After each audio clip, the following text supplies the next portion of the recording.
Shabbat Shalom. Our scripture reading for today is Nehemiah chapter 12, verses 40 and 43.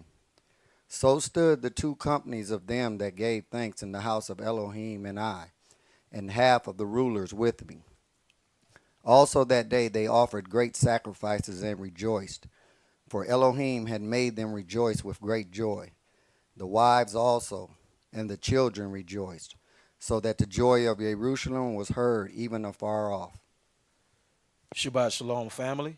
Our selection today, Yah's great joy.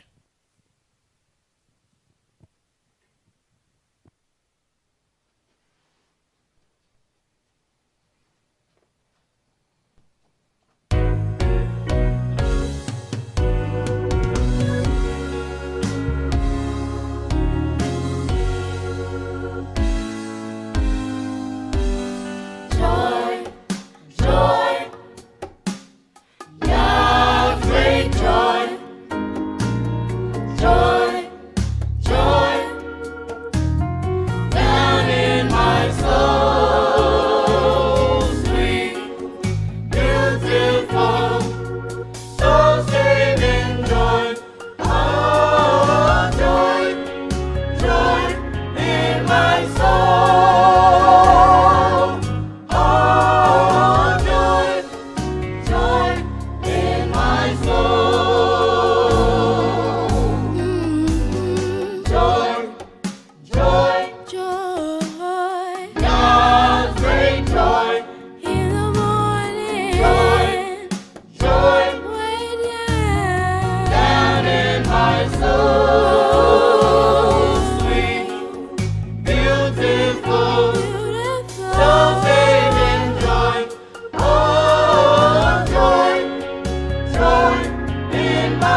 The oracles of the UCI. 1 Peter chapter 4, verses 7 through 11. But the end of all things is at hand. Be you therefore sober, and watch unto prayer.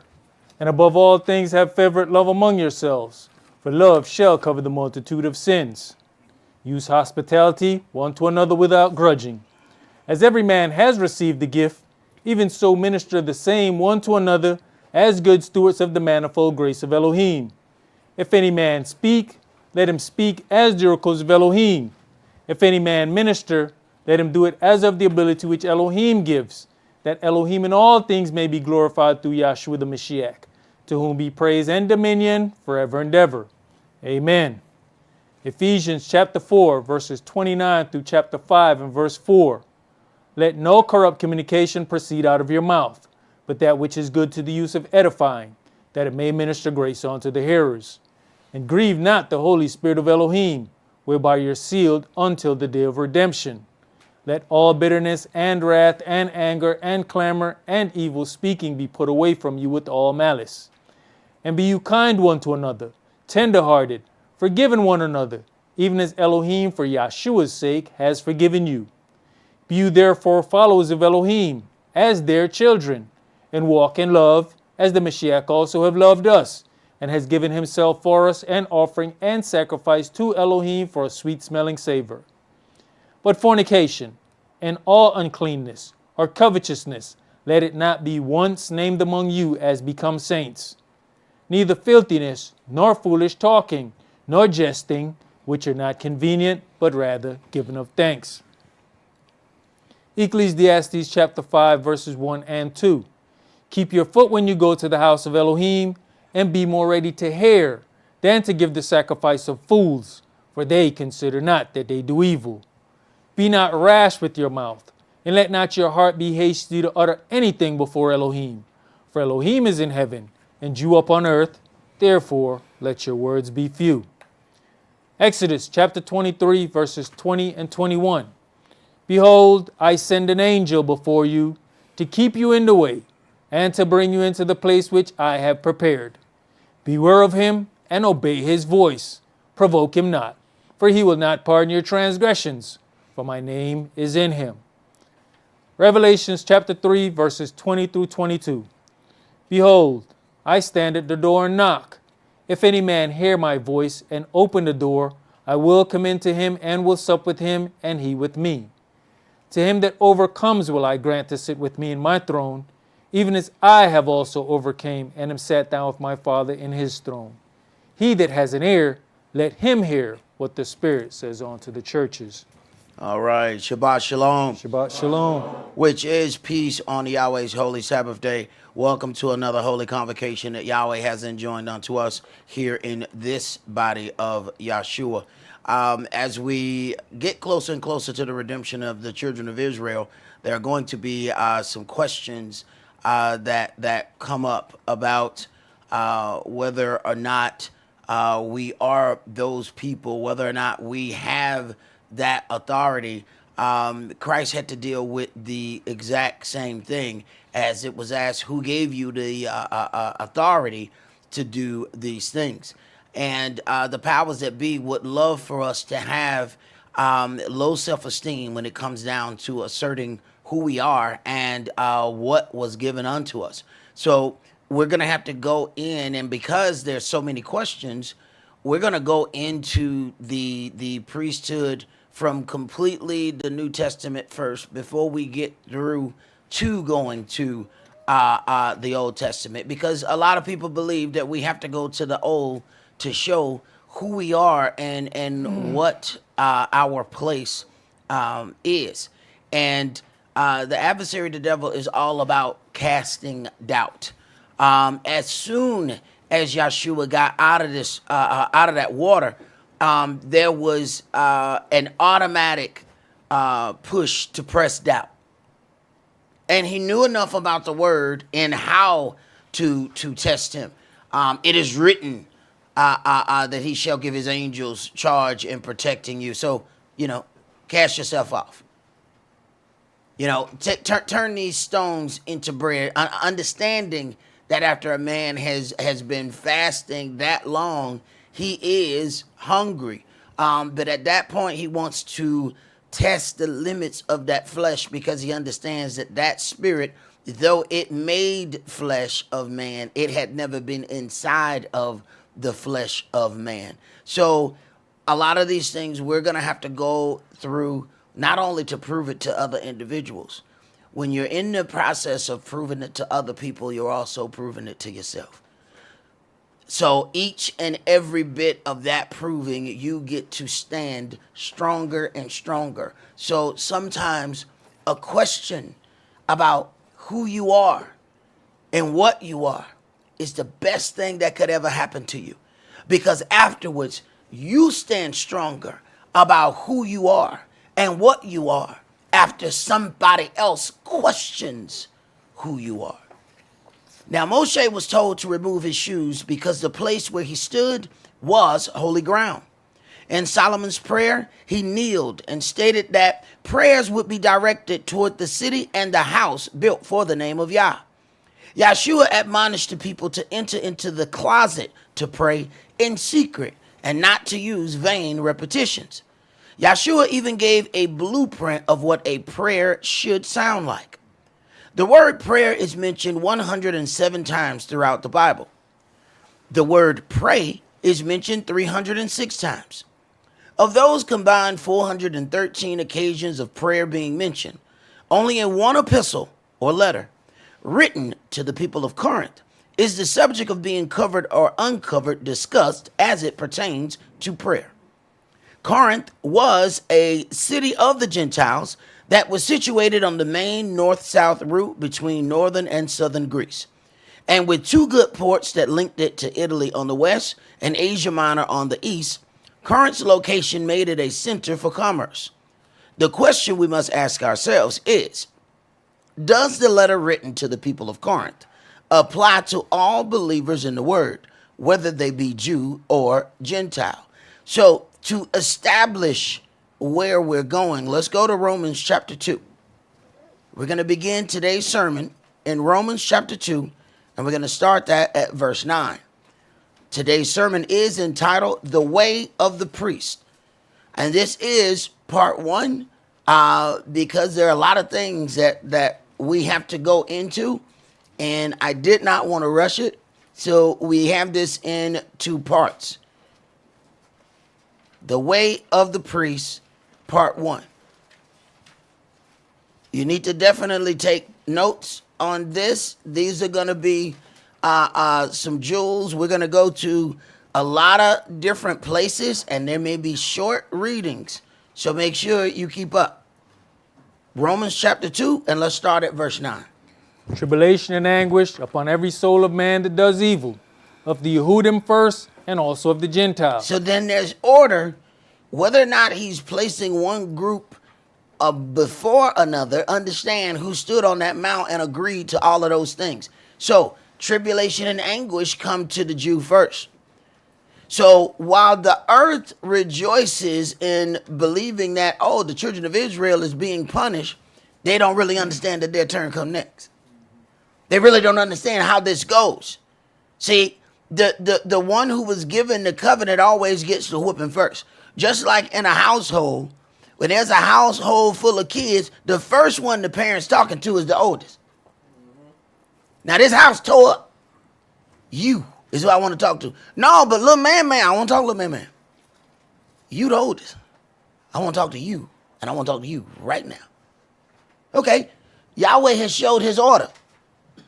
You were the one that stood there and said all the things that Yahweh has spoken will we do. All right. So here is the order. I'm going to deal with you first. Go ahead. But glory, honor, and peace to every man that works good, to the Yehudim first, and also to the Gentiles. Right. So then as it is dealt with as far as glory and honor, that also has to come to the Jew first. Go ahead. For there is no respect of persons with Elohim. For as many as have sinned without law shall also perish without law, and as many as have sinned in the law shall be judged by the law. For not the hearers of the law are just before Elohim, but the doers of the law shall be justified. For when the Gentiles, which have not the law, do by nature the things contained in the law. These, having not the law, are a law unto themselves. So the Gentiles were not given the law. So we automatically then see that there's a difference. So when we go back to the original statement or the question about what was given in Corinth, understand, we needed to make sure that you understand when we read in the book of Corinthians, Corinth is in Greece. All right? So he's talking to the Gentiles, so they have to be given instructions in certain ways because they were not given law. And here we go here explaining that concept. Go ahead. Which show the work of the law written in their hearts, their conscience also bearing witness, and their thoughts, the meanwhile accusing or else excusing one another. So in other words, Yahweh wanted the Gentiles to deal with the righteousness of the law on their own without being made to. The children of Israel were given the law right off the rip. Go ahead. In the day when Elohim shall judge the secrets of men by Yahshua HaMashiach, according to my gospel. And you might want to read the things that Yahshua said, because the test, all the questions that you're going to have to pass, the questions to the test is in there. Now, if you listen to what people say about him, you're going to have a different thought process about what the test going to be. But when you read his words, you're going to understand, okay, well, wait a minute, I need to get a few things together. Go ahead. Behold, you are called a Yehudim, and resteth in the law. Now, wait a minute. Now, the Gentiles were not given the law. It says, you are called a Jew. You are the people of Yehudim, of Yehuda. You rest in the law. That's a totally different situation there. So, sometimes you go to a store and they'll tell you, you look at some clothing or something and they say one size fit all. But when you try it on, you find out that don't work. They must mean all of you. It fits some of your wrist. It fits some of your arm. It fits some of your shoulder, but it didn't fit all of you. So that one size fit all don't work. It don't work in clothing, and it does not work in this word. Go ahead. And maketh your boast of Elohim, and knoweth his will, and approveth the things that are more excellent, being instructed out of the law. So the children of Israel are being instructed out of the law. The Gentiles were not given the law. So if the children of Israel are being instructed out of the law, here is where we start with Matthew. This is Malachi on down. So when we get with the law and the prophets, we're up in here. Some of us hadn't started receiving our direction until we get right here. Now we have a problem. We have a problem now. Because you're expecting your direction to come from this side back. But your direction comes from this side forward. These things are enhancements to your direction. These things are not your direction. I repeat, these things are your instructions and your directions. These things are enhancements to your instructions and your directions. If you believe that these things are your instructions and directions, then you don't understand who you are. Go ahead. And art confident that you yourself art a guide of the blind, a light of them which are in darkness, an instructor of the foolish. How can you be an instructor of the foolish if you don't know what the instruction is? If you're reading letters and you're allowing the letters to tell you, understand what letters are. And when we talk about these letters, for all practical purposes, you have people who have based their entire worship practices on emails. A letter is one side of an email. You don't even get, these are situations that they encountered.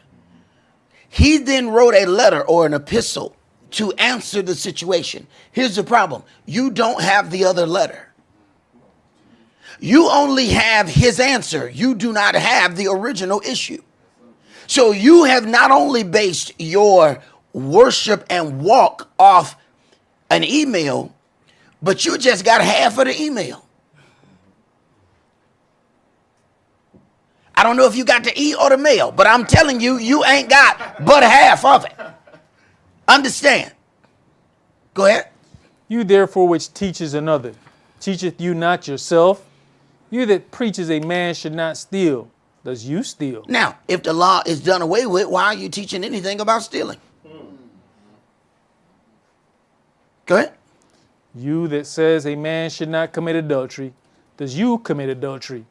You that abhorreth idols, does you commit sacrilege? Now, why would we even be teaching about adultery? If God knows my heart, he know that, I meant well when I slept at the wrong house. Didn't he know I meant well? I mean, he knew my heart. Apparently not. Go ahead. You that maketh your boast of the law, through breaking the law, dishonoreth you Elohim? For the name of Elohim is blasphemed among the Gentiles through you, as it is written. For circumcision verily profits if you keep the law. But if you be a breaker of the law, your circumcision is made uncircumcision. Your circumcision is then made uncircumcision because you did not walk in those things. All right? It is said you are a Jew and rested in the law. What does that mean? That means your instructions come out of the law. If you are indeed a Jew, your instruction does not come from the New Testament. Enhancements to your walk may come from that New Testament, but your instructions come from the law. Christ did not walk in any new thing. He walked in the law. His instructions came from the law. He indeed was a Jew in whom there was no guile. Let's go to Acts chapter 15.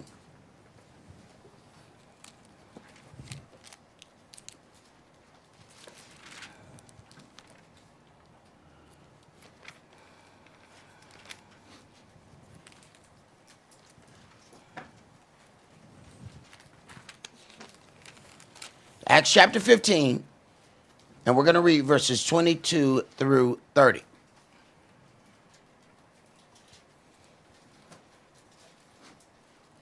Verse 22. Then pleased it the apostles and elders with the whole church to send chosen men of their own company to Antioch with Saul and Barnabas, namely Yehudas, surnamed Barsabas, and Silas, chief men among the brethren. And they wrote letters by them after this manner. They wrote letters.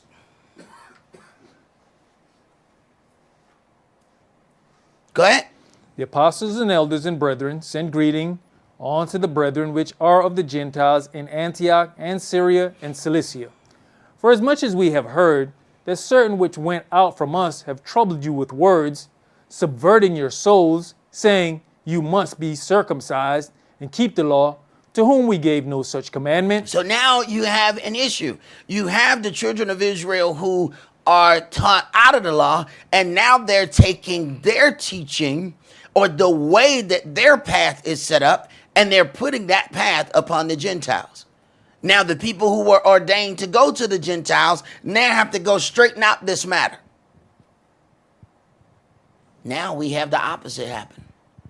Now we have the Gentiles who have grabbed hold of a doctrine and now is trying to force their way on us, telling us that we shouldn't keep anything of the law.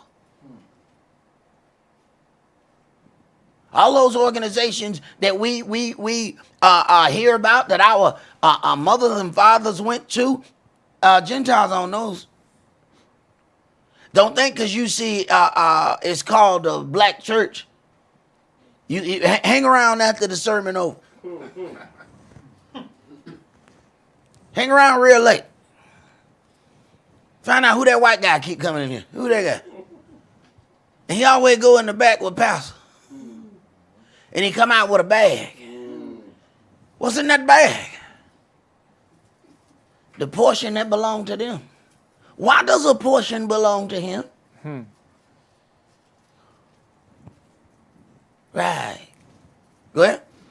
It seemed good unto us, being assembled with one accord, to send chosen men unto you with our beloved Barnabas and Saul, men that have hazarded their lives for the name of our Adonai Yahshua HaMashiach. Now, you hear something that men who have hazarded their lives is letting you know. You got all these people who talking, but they ain't put in no work. You have all these people who got something to say, but they hadn't put themselves in danger. They ain't put their life in danger. They ain't put the checkbook in danger. They ain't put nothing in danger, but they got something to say though. It's letting you know, no. Men who have hazarded their lives. No, this is totally different. You can't just listen to these people because they said they Jew. What kind of work did they put in? This is how it says you earn your seat as an elder. Not because you old, but because you put some work in. And that work is in Yahweh's walk. Not that stuff you did out there in the world. I don't care how many alternators you change. You didn't earn no spot with Yahweh because you say, you know how many oil changes I done done? I don't give a damn. How much work did you do in Yahweh's vineyard? If the trench you was in had all parts in it, that ain't his trench. You got to be in the trench of Yahweh. Did you serve and labor in that? See, a distinction is being made here. Men who have hazarded their lives for this. Stop listening to everybody who got a mouth. Go ahead. We have sent therefore Yehudis and Silas, who shall also tell you the same things by mouth. For it seemed good to the Holy Spirit and to us to lay upon you no greater burden than these necessary things. Right. That you abstain from meats offered to idols, and from blood, and from things strangled, and from fornication, from which if you keep yourselves, you shall do well. Right. This is going to be the basis of your walk. You take care of these things and the rest going to be added unto you. It doesn't mean that you're going to stop there and that's all you're going to do. If you start there and take care of this, the rest is going to grow. But stop listening to them people that's telling you need to go get your circumcision. That's for the children of Israel. That's not for you. So what did the Gentiles do? Go out and get circumcision, then tell you how they're not subject to the law. Well, you probably shouldn't have got that circumcision. You probably shouldn't have got that because you don't understand what that means. That wasn't given unto you. So the very ones who claim that they are not held to the law messed around and got the circumcision which bound them to the law. Who thought that is? You did that to you. Go ahead, brother. You finish that? So when they were dismissed, they came to Antioch. And when they had gathered the multitude together, they delivered the letter. All right. They delivered the letter. So imagine that. The letter. You have people who are basing their entire walk on a letter. But you know, in some of these, you get to hear at least something where he says, okay, we heard that there was some of our brethren who told you. Okay, so you at least know the other part. All of these letters ain't like that. He not telling you what the original question or the issue was. And if he did, he still didn't mention but 1 or 2 lines of it. So you still don't know what the original issue was. Let's go to Acts chapter 18, and we're going to read verses 1 through 13.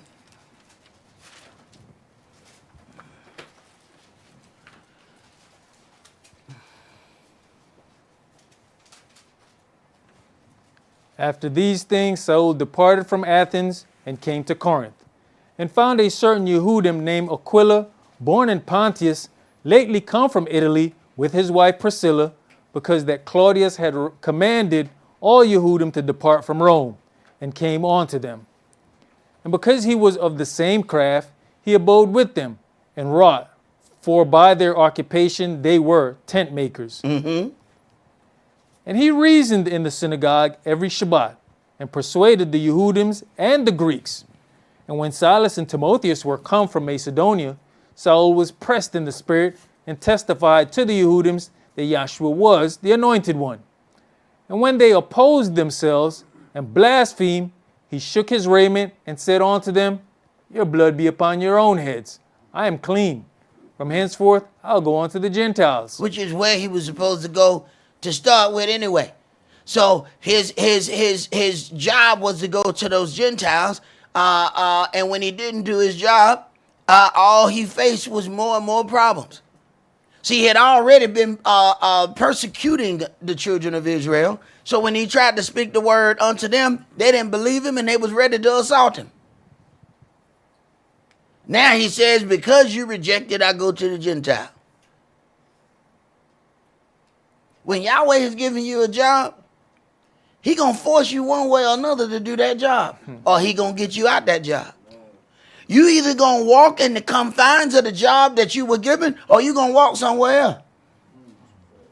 Ain't nobody playing with you.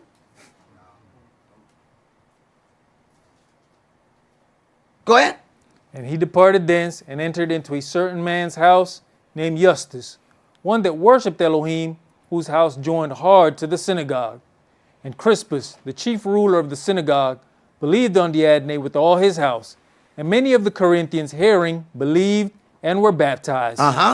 Then spake Diadne to Saul in the night by a vision, Be not afraid, but speak, and hold not your peace. For I am with you, and no man shall set on you to hurt you. For I have much people in this city. You know, what I find a lot of times is even what was told when Yahweh was dealing with Miriam, how it says, you know, if there be a prophet, I will speak to them in dreams and in visions, right? But it says when it comes down to Moshe, not so. I will speak to him plainly. So that lets us know then the majority of everybody else in this book is going to get something in a dream or a vision. How is it that on Sunday morning we always hear how God talked to somebody, but not now one of them said it was a dream?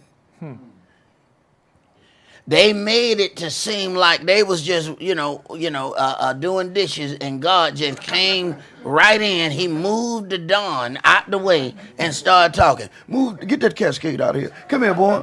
Let me talk to you. Really? Interesting. Go ahead. And he continued there 1 year and 6 months, teaching the word of Elohim among them. And when Gallio was the deputy of Achaia, the Yehudims made insurrection with one accord against Saul, and brought him to the judgment seat, saying, This fellow persuades men to worship Elohim contrary to the law. Now, he was sent to the Gentiles. The Gentiles do not have the law. The children of Israel are instructed out of the law. Now, the children of Israel have a problem because they believe, hey, when you teaching, there's some Jews in the room. Then you teaching them to not follow the customs. And they got a problem with it. Go ahead. That was it, verse 13. That was it. All right, let's jump to let's go to Acts chapter 21. So they got a problem, and they ready to call this man to be dealt with because they said, "Hey, you are teaching against the customs." Acts chapter 21. And we're going to read verses 17 through 26. But it also lets us know one thing.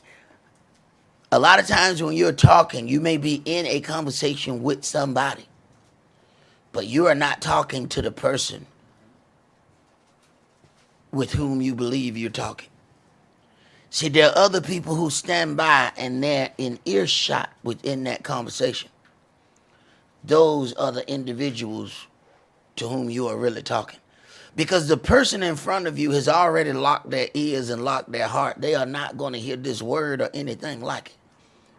But they were in the process of persuading somebody else to not listen just like them.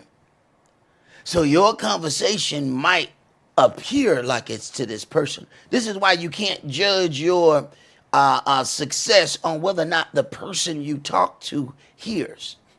Because Yahweh will put you in a situation where you don't even know who you're talking to. This person comes at you, you start to have the conversation. They are not going to hear. And then you look up and somebody was getting candy on the opposite aisle and said, excuse me, brother, can I talk to you for a second? I was getting a Snicker bar, and what I heard was the words of life.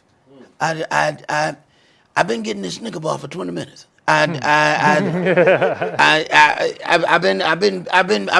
picking it up and putting it down. I picked it up and I put it back down. It then took me 20 minutes to get this Snicker bar, but because I heard the words of life on this other aisle, and I would like to know if you have a moment to discuss these words further.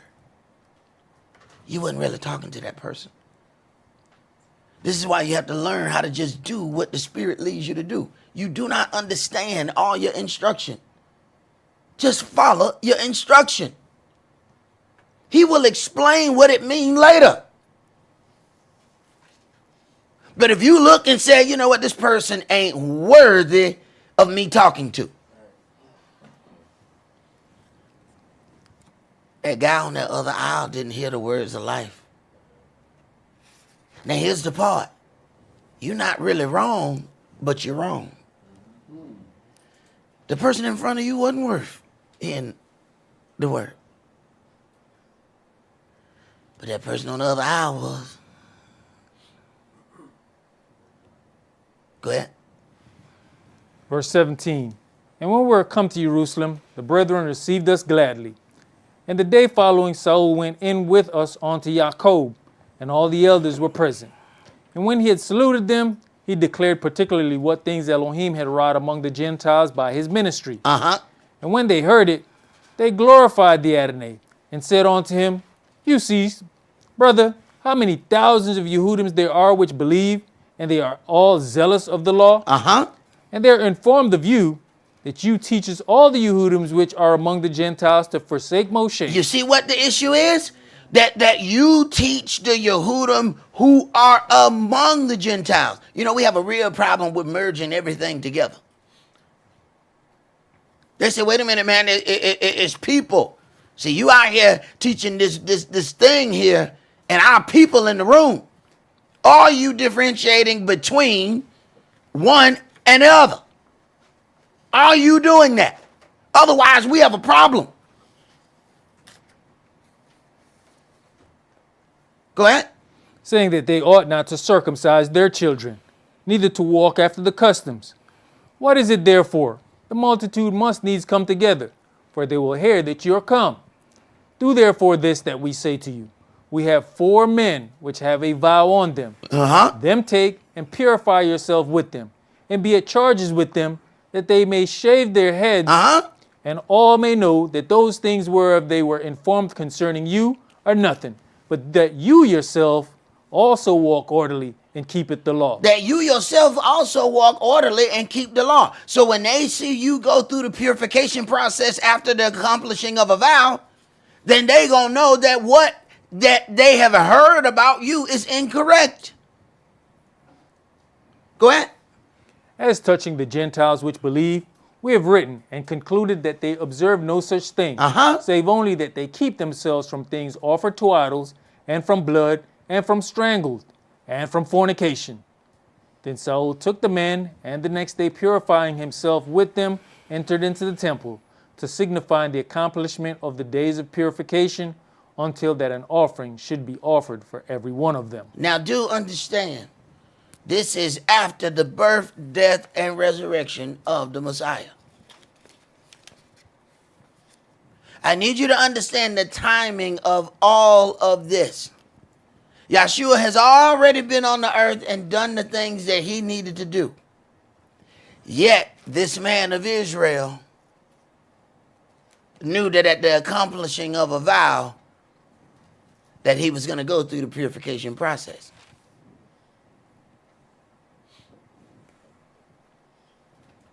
These are things that we have to pay attention to. Let's go to Matthew chapter 15.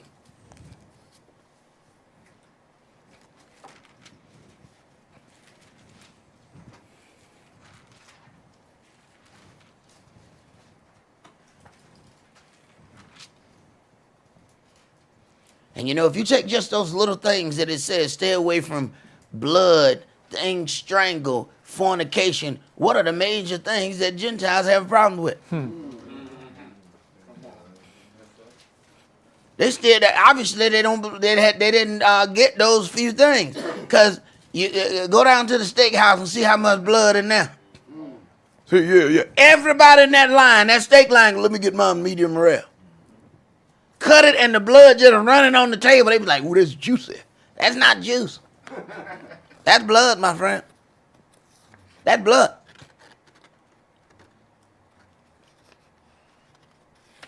What are the major things that they had issues with? Y'all think Wife Swap was a show? Wife Swap wasn't no show.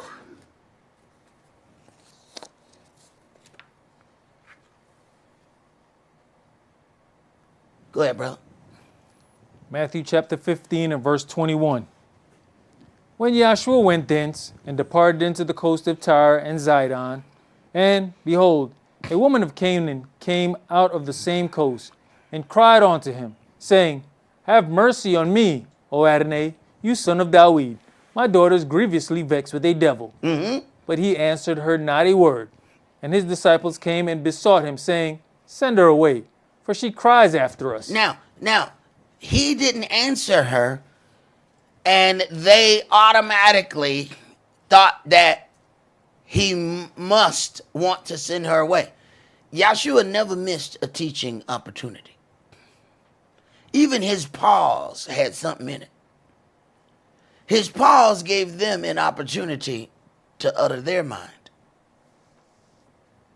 which gave him an opportunity to instruct and correct them.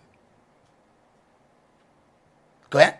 But he answered and said, I'm not sent but unto the lost sheep of the house of Israel. I am not sent but unto the lost sheep of the house of Israel. Now we have to ask ourselves, why? Go ahead. Then came she and worshipped him, saying, Adonai, help me. But he answered and said, It is not meet to take the children's bread and to cast it to dogs. And she said, Truth, Adonai, yet the dogs eat of the crumbs which fall from the master's table. Then Yahshua answered and said unto her, O woman, great is your faith, be it unto you even as you will. And her daughter was made whole from that very hour. And she said, Truth, Adonai, but the dogs eat of the crumbs which fall from their master's table. He says, It is not meet for me to take the children's bread and cast it to dogs. What are dogs? Gentiles.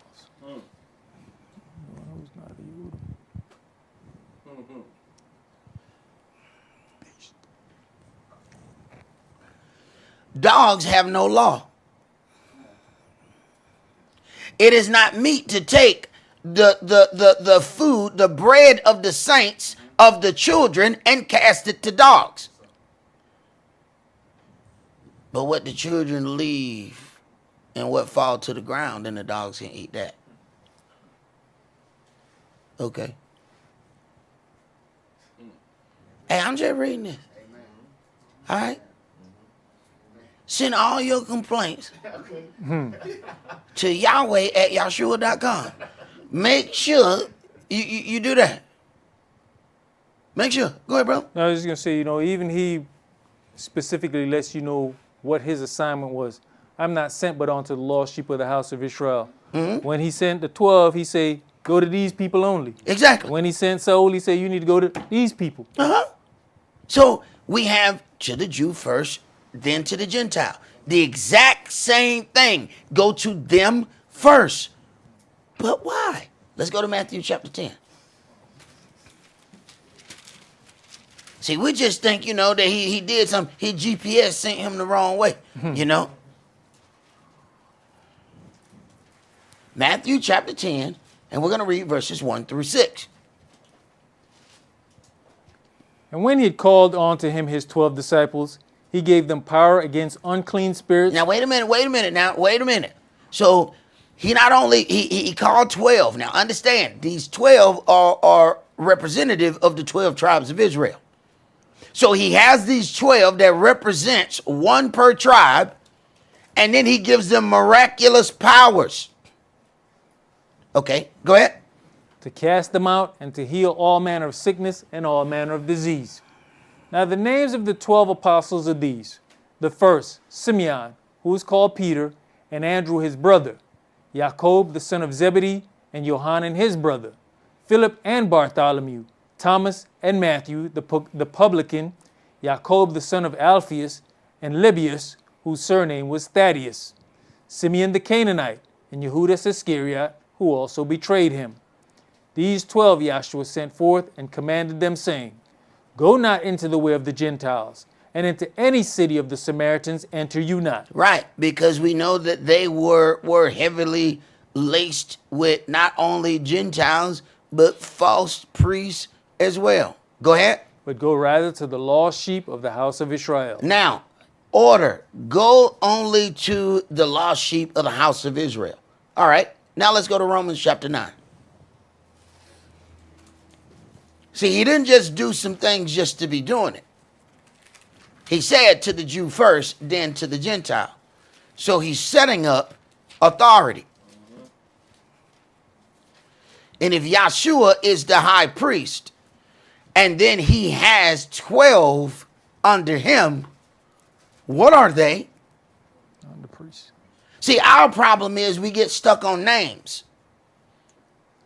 So we say, these titles, these disciples or apostles. All right. Romans chapter 9, and we're going to read verses 1 through 11. I say the truth in Yahshua, I lie not. My conscience also bearing me witness in the Holy Spirit, that I have great heaviness and continual sorrow in my heart. For I could wish that myself were accursed from Yahshua for my brethren, my kinsmen according to the flesh. According to the flesh. All right. Who are Israelites, According to the flesh, my people are Israelites. Go ahead. to whom pertain the adoption. Now we're talking about the authority that was given unto them. If the authority was given unto them, what role do they play? Remember, when Yahweh is putting forth Moshe in his place, he says, I'm going to give you your brother Aaron. He shall be your prophet. You shall be to him in the stead of Elohim. You are a God to these people. For you going to hear from me.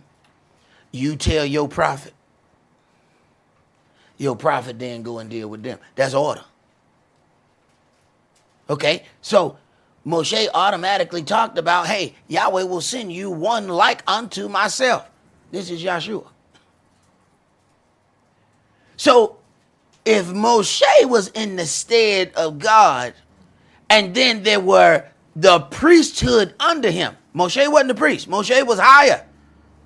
His brother set up the priesthood. Okay?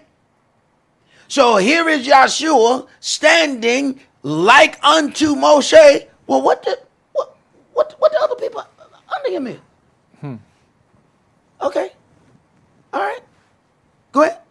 And the glory, and the covenants, and the giving of the law. Wait a minute. He just gave you all the authority. This is all the authority. Who are Israelites, to whom pertain the adoption, the glory, the covenants, the giving of the law, the service of Elohim, and the promises. That's all authority. How can they not be priests? How can they not be? I keep telling folk the priesthood ain't dead. These knuckles just scared.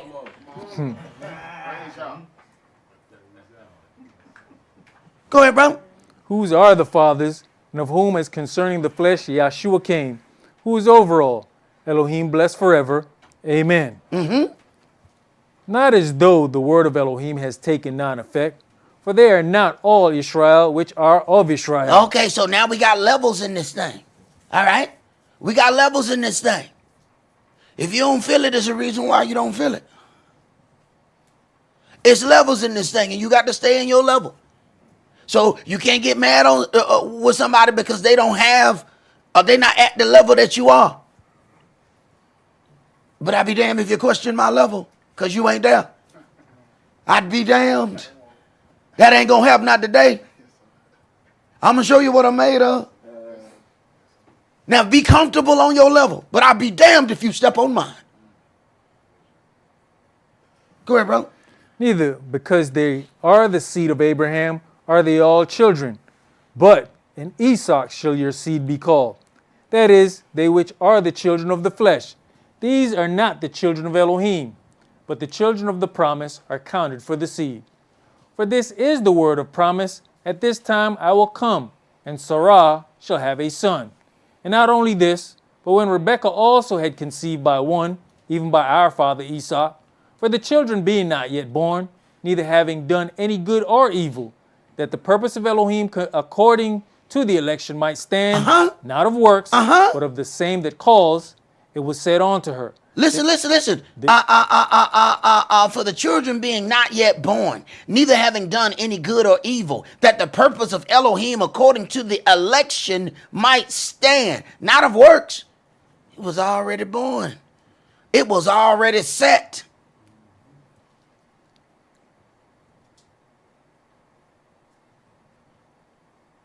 Sometimes we get a little bit too caught up in the term the lost of Israel. No. Understand something. We the ones who lost. To him we scattered. You lost because you don't know who the hell you are. But he ain't lost who we are. Go ahead. That was it. That was it. Let's go to Romans chapter 8. Romans chapter 8. See, this is why when you go into some assemblies and they don't want to deal with certain things, they got to read one verse at a time. And matter of fact, they can't even read the whole verse. They got to read part of 12. Skip down to the ending of 15. And before you read 16, they got to get your mind off that. Watch this. Watch this. In other words, don't look at this. Watch this. Watch this. Look at me. Don't look at the book.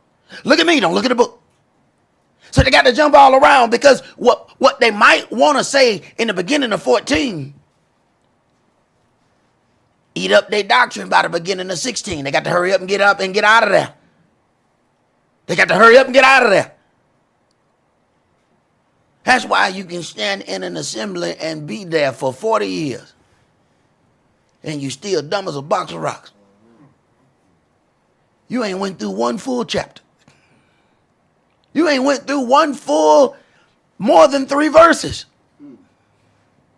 You've been there 40 years.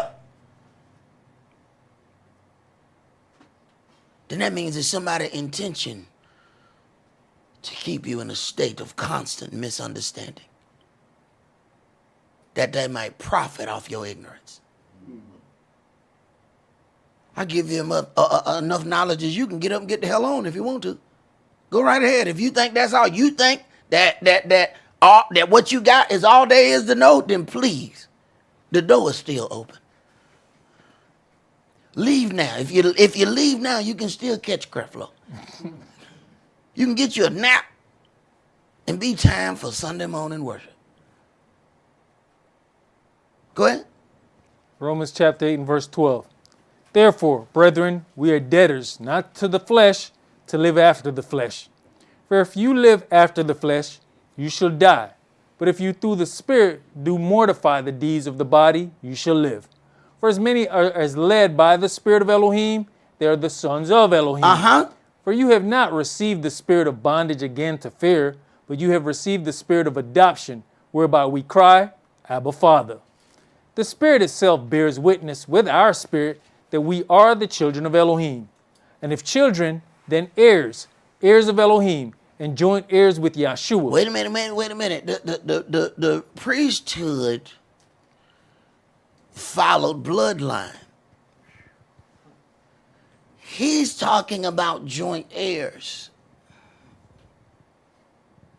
But wait a minute. So then there's something then within that baptism, because we're talking about the blood that was shed. Now we're talking about being bloodline relatives on a whole nother level. See, there's the blood of our natural blood, and then there's the blood of that baptism in that water.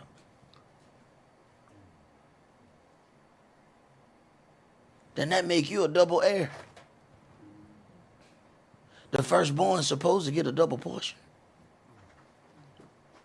You don't even know you the firstborn.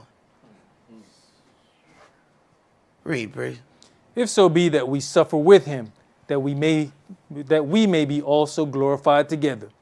For I reckon that the sufferings of this present time are not worthy to be compared with the glory which shall be revealed in us. For the earnest expectation of the creature waits for the manifestation of the sons of Elohim. You know what you don't realize? The whole earth is waiting on you. It says when the true children of Israel return to the holy city, it's going to blossom and bud. All that barren rock and all that destruction, that's going to be gone. Man, the earth waiting on you. The earth is tired of being ruled over by the inhabitants thereof. The earth don't get no rest. The sun got to constantly deal with them trying to block it.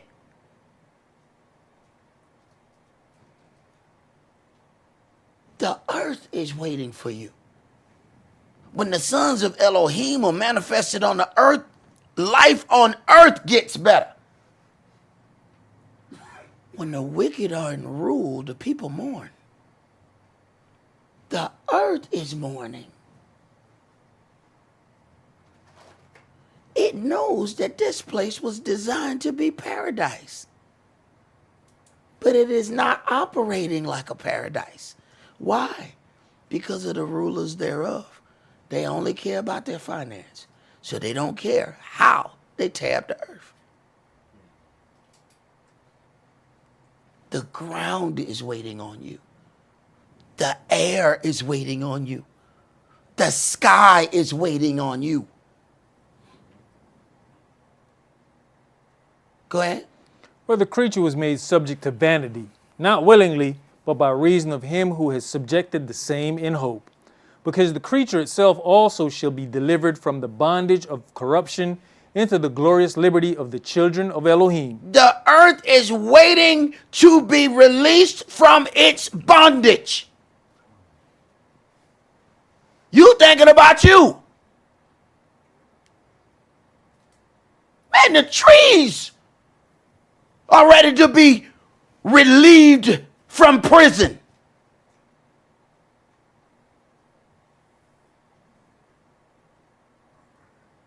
There are pesticides that are even legal in this country that ain't legal nowhere else in no other country. They've been killing people for 40 years. They've been way off the market. You can go right in Walmart and go kill yourself.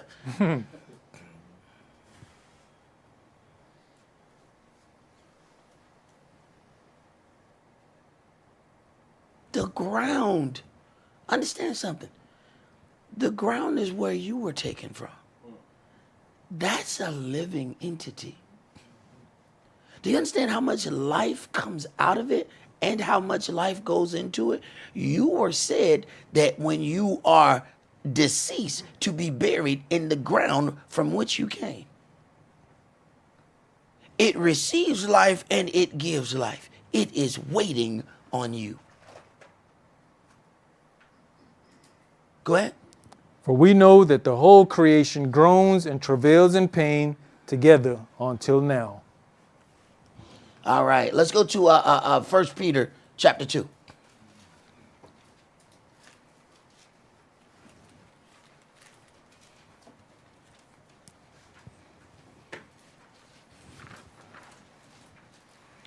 First Peter chapter 2, and we're going to read verses 1 through 12. Wherefore, laying aside all malice and all guile and hypocrisies and envies and all evil speakings, as newborn babes, desire the sincere milk of the word, that you may grow up thereby.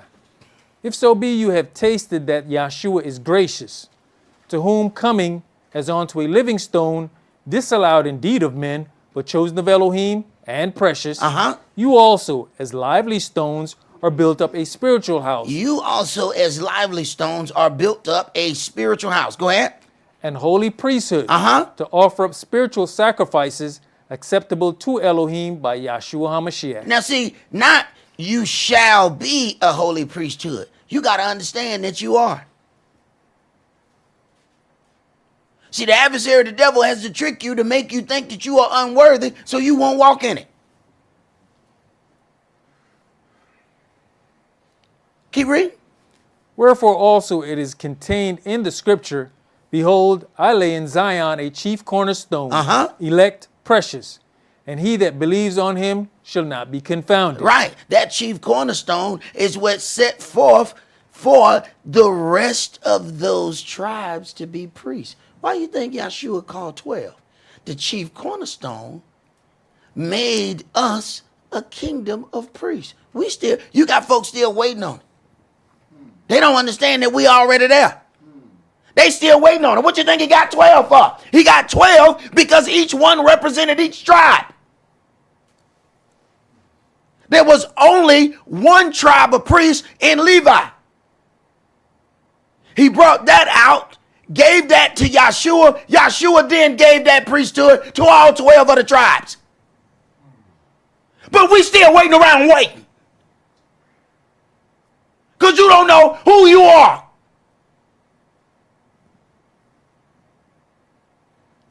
Go ahead, bro. Unto you therefore which believe he is precious, but unto them which be disobedient, the stone which the builders disallowed, the same is made the head of the corner. Right. The head of the corner set forth order. See, we read this New Testament, but we don't even understand what it's saying. That's why I said, you know what? Yah's will, we're going to show the priesthood out of the New Testament. We're going to take them same little lines that everybody avoiding, and I'm going to show you what it do. They said, oh, you can't feed them meat. You have to give them milk. See, milk is for those who are unskilled. So if somebody's skilled, they can handle the milk. Don't get it twisted. I'll drown you in this milk. Don't get it twisted. Keep drinking. I'm going to show you. Because you've been getting drops of milk. Out of a little baby vial. They just dropping a little drop of it. Let me give you a gallon of it at a time. Yes, sir. Go ahead, bro. And a stone of stumbling and a rock of offense, even to them which stumble at the word, being disobedient, whereunto also they were appointed. But you are a chosen generation, a royal priesthood. Not you will be. You are a chosen generation. You are. But you can't stand in nothing you don't know you got. See, if somebody hide the deed to the house, you don't know to go and claim your inheritance because you don't know it's yours. So here it is. You show up a visitor and you own the damn house. You asking them, where can I put my coat? Anywhere you want. The house yours. But you think you're a visitor. Go ahead, priest.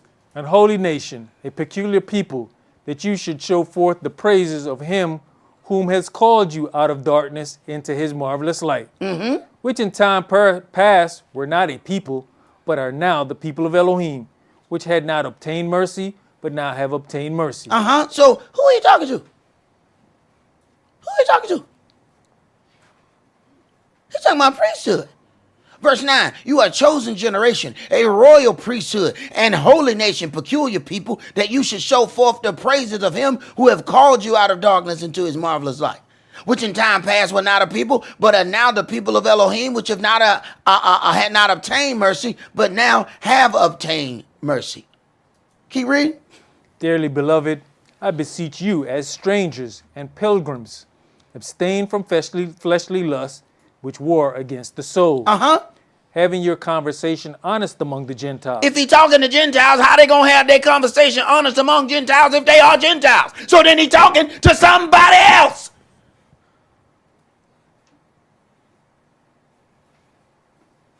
Be careful, you get drowned in this milk.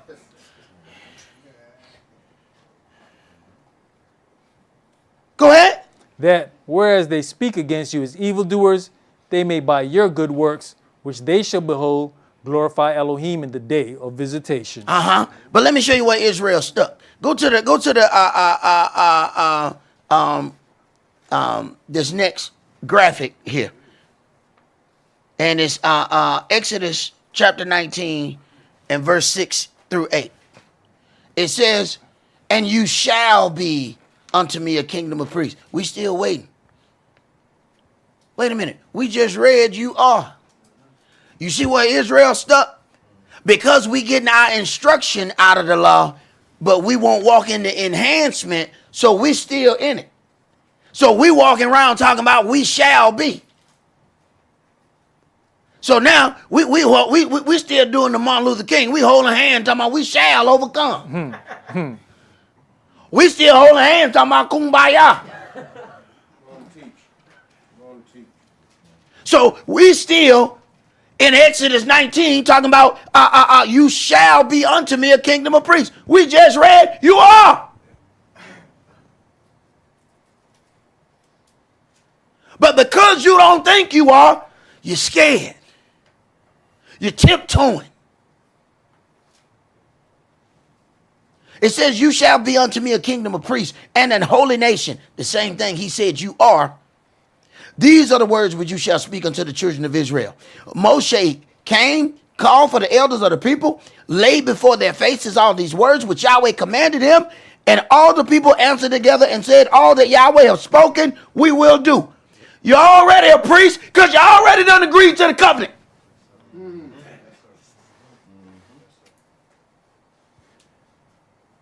But you think you will be? No. Your father said we will be. You are. You done agreed. Ain't no backing up now. You done agreed to the covenant. You're going to walk in this priesthood, whether you like it or not.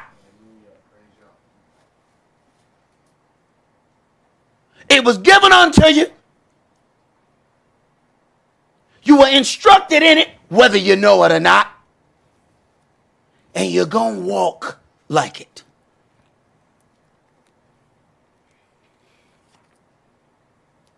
But the powers that be would love for you to have low self-esteem about that so you don't walk in it. Let's go to Ezekiel chapter 16.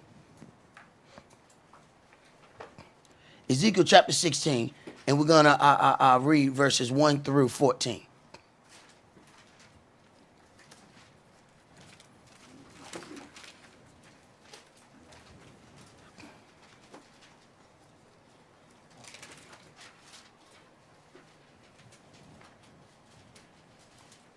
Again, the word of Yahweh came on to me, saying, Son of man, cause Jerusalem to know her abominations, and say, Thus says the Adonai unto Jerusalem, your birth and your nativity is of the land of Canaan. Your father was an Amorite, and your mother an Hittite. But people will throw out this curse of Canaan, but they don't want to tell you that Israel is Canaan land. And they want to try to tell you that there wasn't no black people there. Well, wait a minute. If the people were cursed black, and the black people is named after black, that would make Israel black land then. If you cursed after Canaan and it's called Canaan land before you got it, then that means it was cursed black land. Why we can't talk about it? Why we can't talk about it?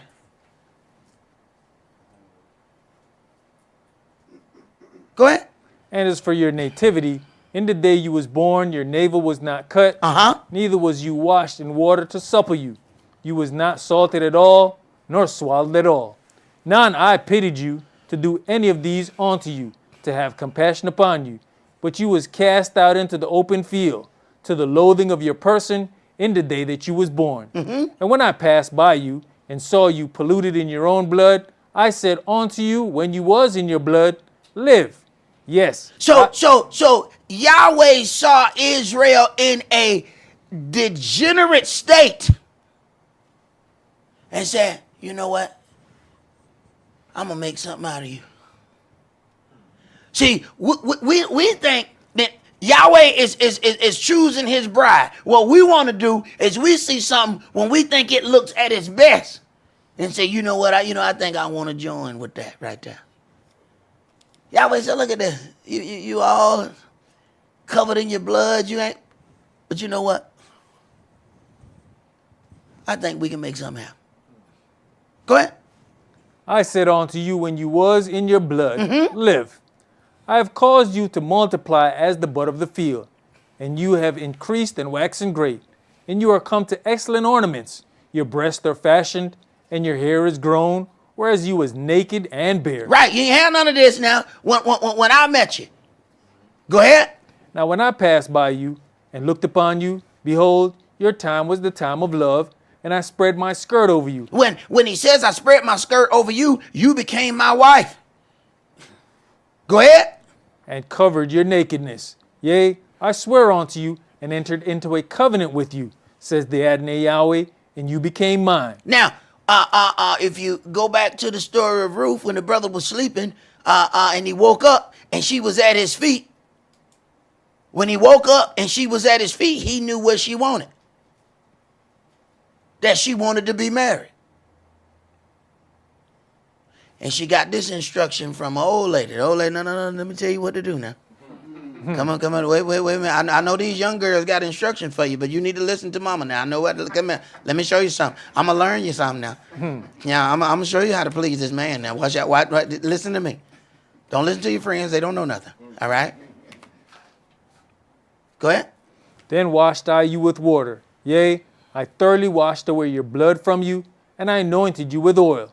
I clothed you also with broidered work, and shod you with badger skin, and I girded you about with fine linen, and I covered you with silk. All right, so you got to see this double fold. You got to see this as the covering of people and also the coverings of the temple. He's telling you how the temple was built. He's telling you all of the coverings that were given unto us. Go ahead. I decked you also with ornaments, Uh-huh. and I put bracelets upon your hands and a chain on your neck. This is what you do to the priest. Go ahead. And I put a jewel on your forehead and earrings in your ears and a beautiful crown upon your head. Understand something. We're talking multiple levels. The high priest had a ornament right on the middle of his head. He put a jewel on his forehead. Earrings in male and female ears, and a beautiful crown on your head. Understand something.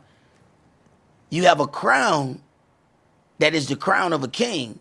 Even the head covering of a woman is called a crown.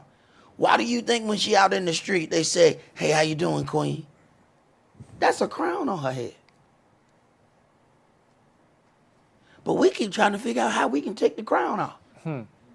We trying to figure out how we can be a half queen. How we can be a half king. How you gonna be a half king? Go ahead. Thus was you decked with gold and silver. Your raiment was of fine linen and silk and broidered work. You did eat fine flour and honey and oil, and you was exceeding beautiful, and you did prosper into a kingdom. And your renown went forth among the heathen for your beauty, for it was perfect through my comeliness, which I had put upon you. Your beauty was there perfect through my comeliness. It was the spirit that I put upon you that made you desirable in such a way. See, we forgot how we were found. Same thing happened to us. We out in the middle of the street. Yahweh give us some understanding.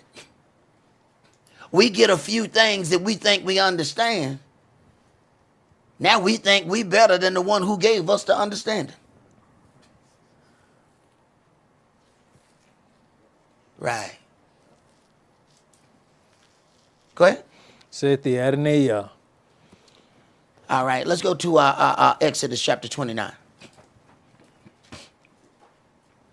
And he put a crown on us.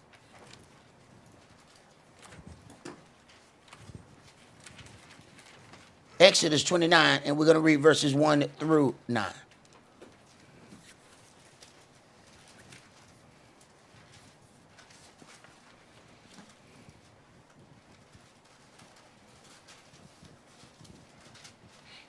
And this is the thing that you shall do unto them to hallow them, to minister unto me in the priest's office. All right, so to separate them, if they are hallowed, then they are anointed for service. They are set apart. They are sanctified for this purpose. But to be sanctified for this purpose, some things have to be set in order. Go ahead. Take 1 young bullock and 2 rams without blemish, and unleavened bread, and cakes unleavened tempered with oil, and wafers unleavened anointed with oil. Of wheaten flour shall you make them, and you shall put them into 1 basket, and bring them in the basket with the bullock and the 2 rams. And Aaron and his sons you shall bring unto the door of the tabernacle of the congregation, and shall wash them with water.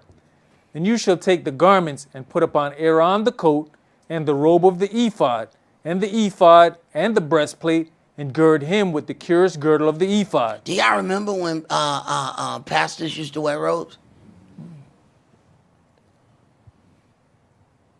Some of y'all had to go and look at some old programs or something, because y'all ain't been living that long.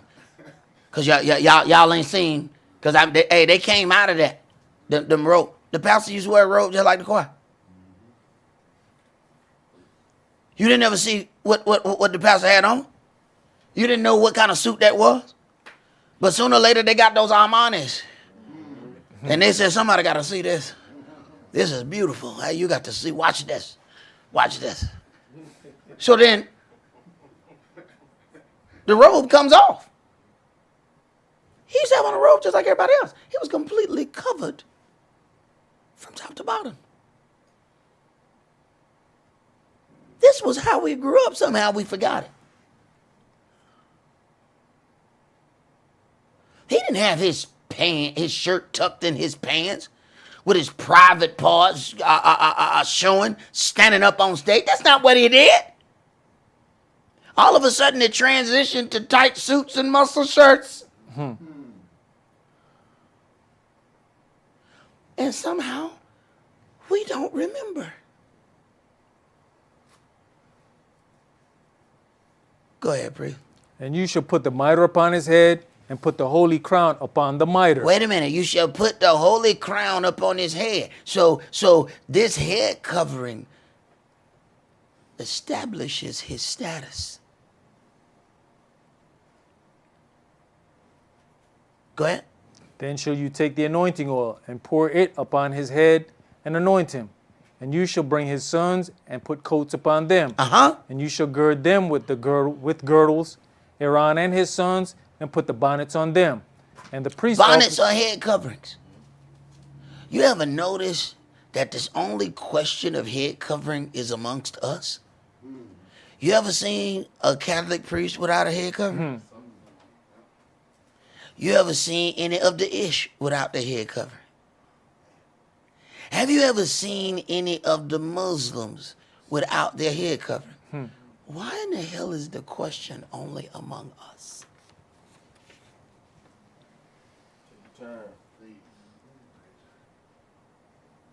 Why is it that we should be the ones to remove ours?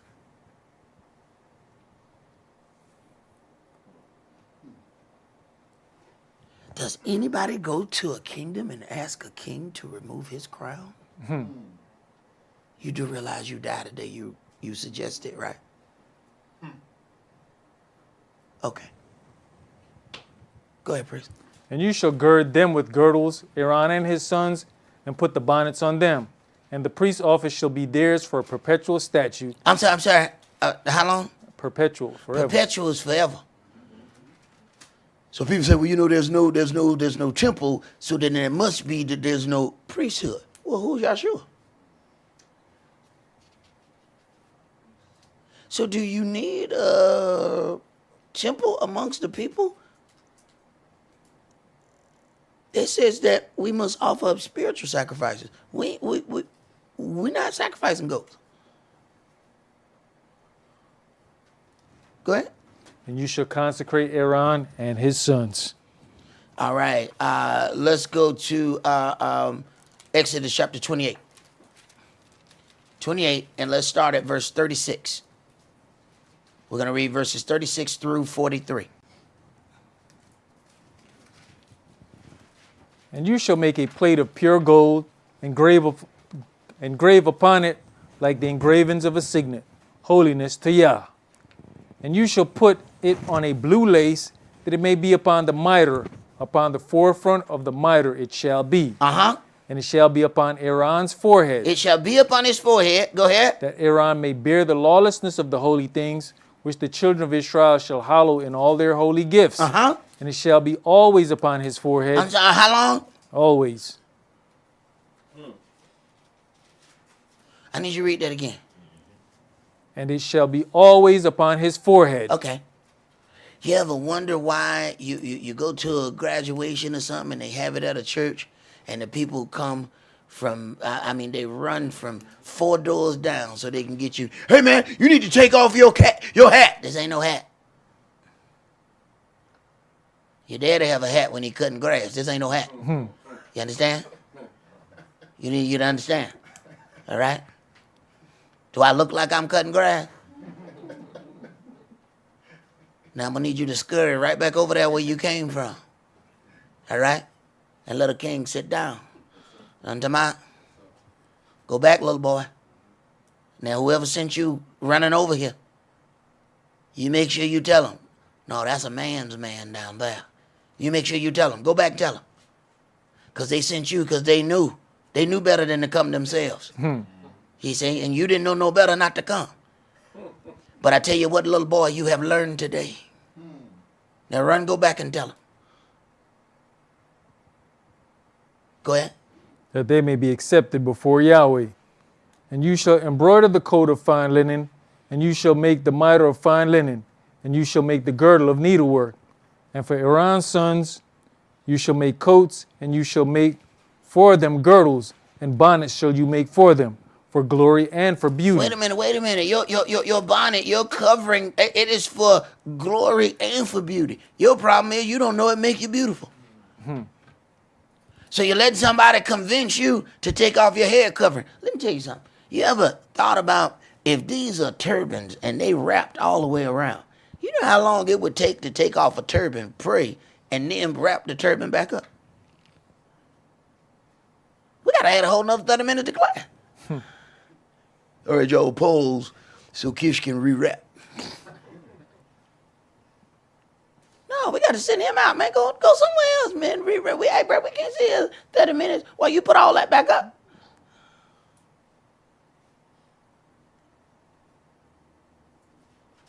Go ahead.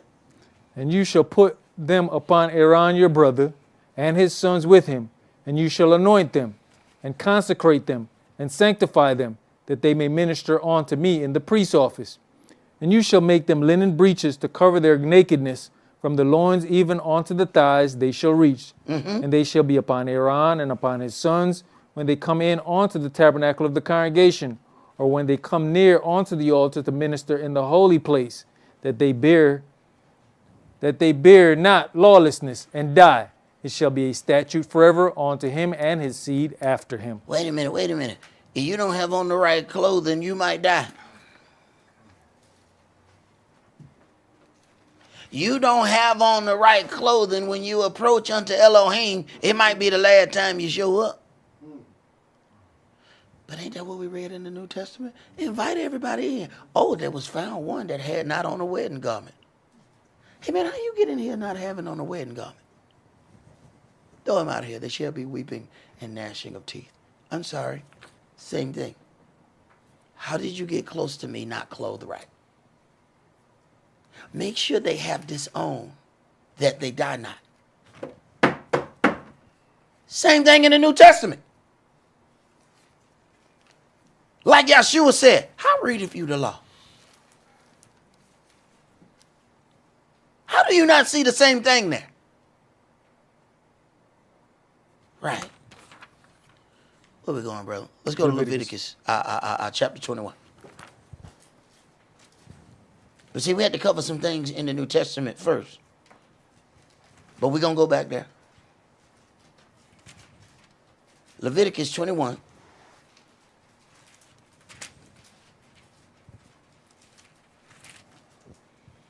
And let's start at verse 10. And he that is the high priest among his brethren upon whose head the anointing oil was poured, Uh-huh. and that is consecrated to put on the garments, shall not uncover his head, nor rend his clothes. I'm sorry, he shall what? Not uncover his head. Okay, all right. So he that is high priest among his brethren. So we know right off the rip, we know that one person will never remove their head cover. And when he says never, understand, these are for some serious events. I'm talking death of family, all of that. No. You can't go mourning like everybody else.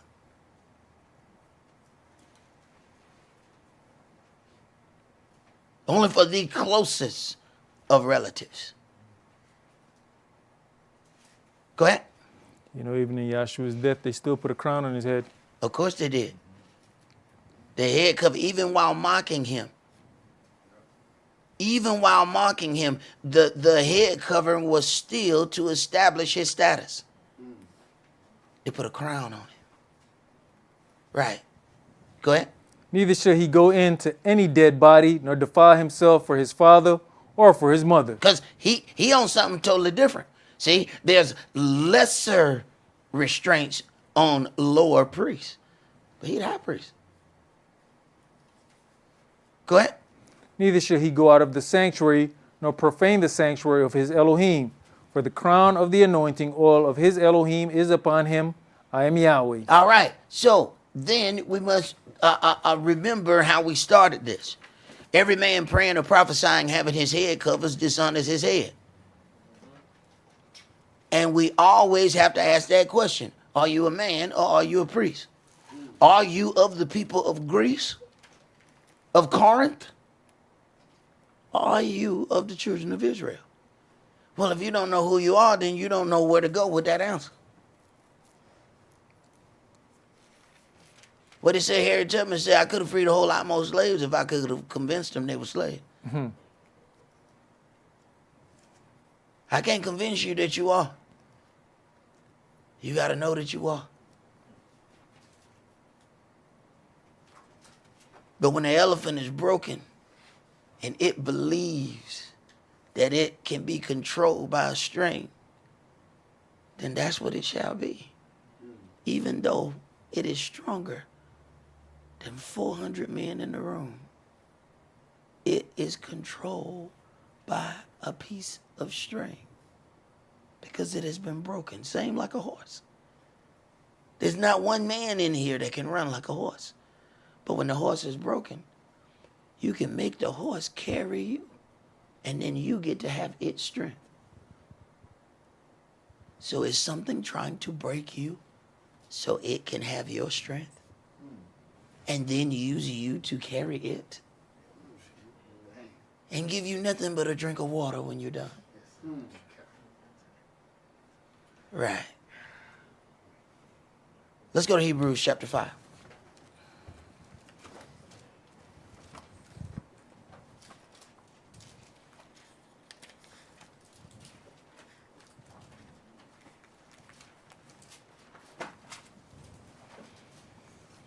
Hebrews chapter 5, and we're going to read verses 1 through 14.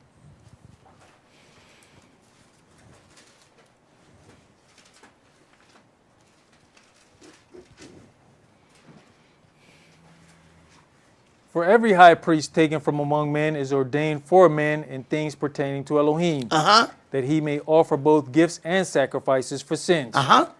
Who can have compassion on the ignorant and on them that are out of the way, for that he himself also is compassed with infirmity.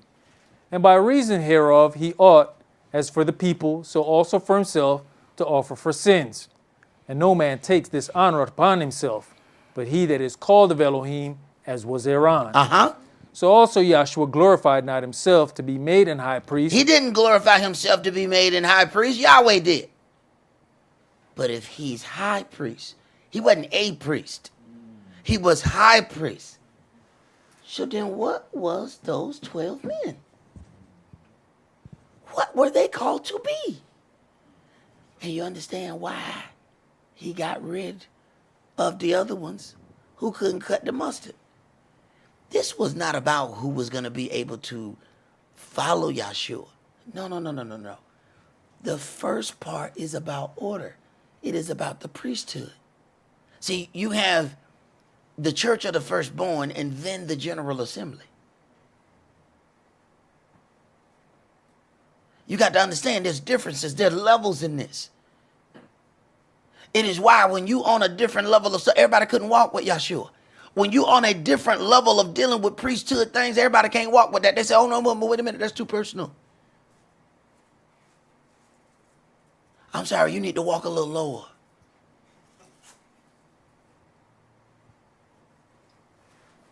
Go ahead.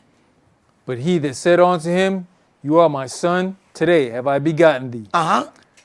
As he says also in another place, You are a priest forever after the order of Melchizedek, who in the days of his flesh, when he had offered up prayers and supplications with strong crying and tears unto him that was able to save him from death, and was heard in that he feared, though he were a son, yet learned he obedience by the things which he suffered. Yet learned he obedience by the things which he suffered.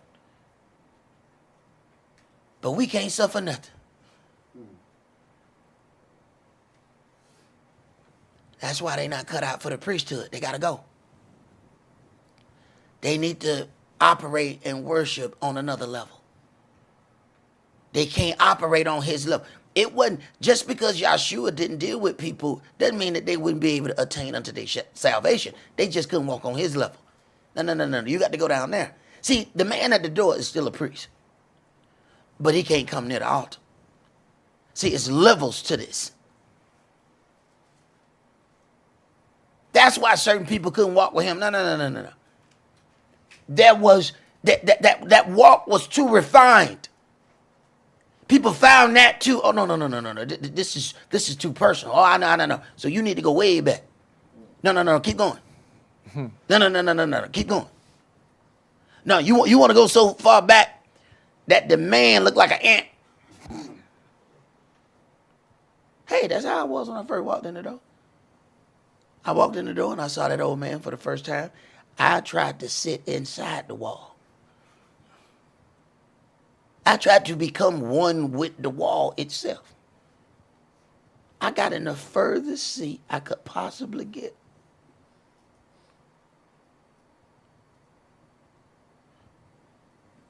But by the time that 2 hours was done, my life was changed. There was never no walking nowhere else for me. It was never no backing up. It was never a situation of not dealing with this word from that one day. Go ahead. And being made perfect, he became the author of eternal salvation unto all them that obey him. Called of Elohim and high priest after the order of Melchizedek. Called of Elohim a high priest. How can the priesthood be done away with if we have a high priest?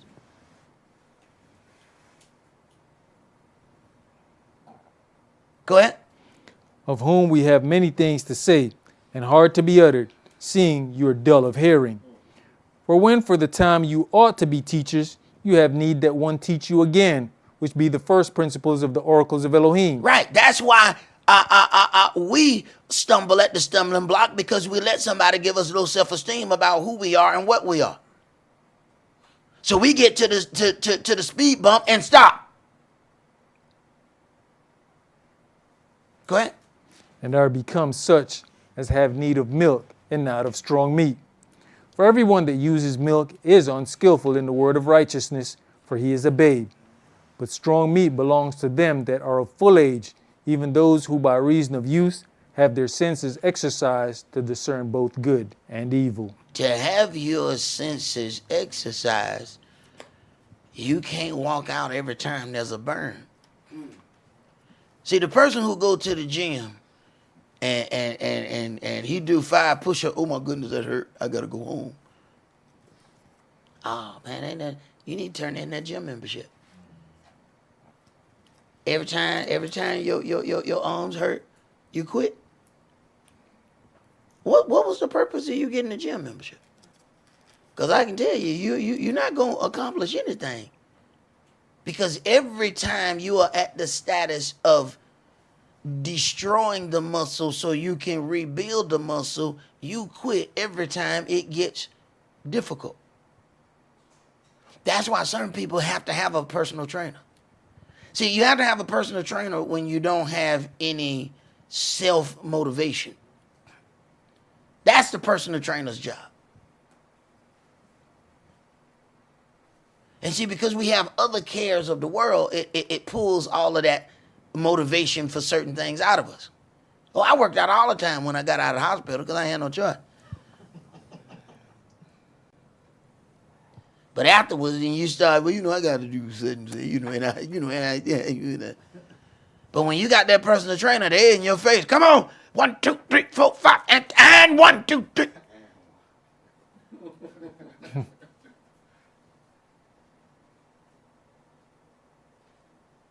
Some of us just need to understand that we need the personal trainer. But you can't get mad at the personal trainer when he drives you. Because you don't have the motivation to drive your damn self.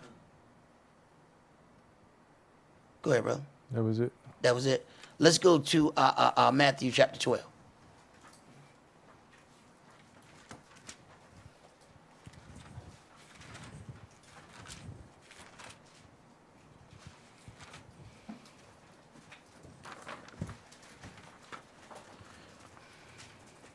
Matthew chapter 12, and we're going to read verses 1 through 8.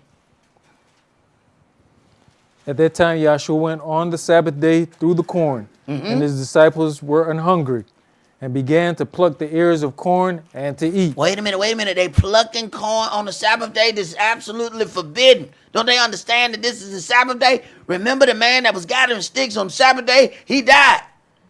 Now, here, these disciples are going to get this corn on the Sabbath. Go ahead.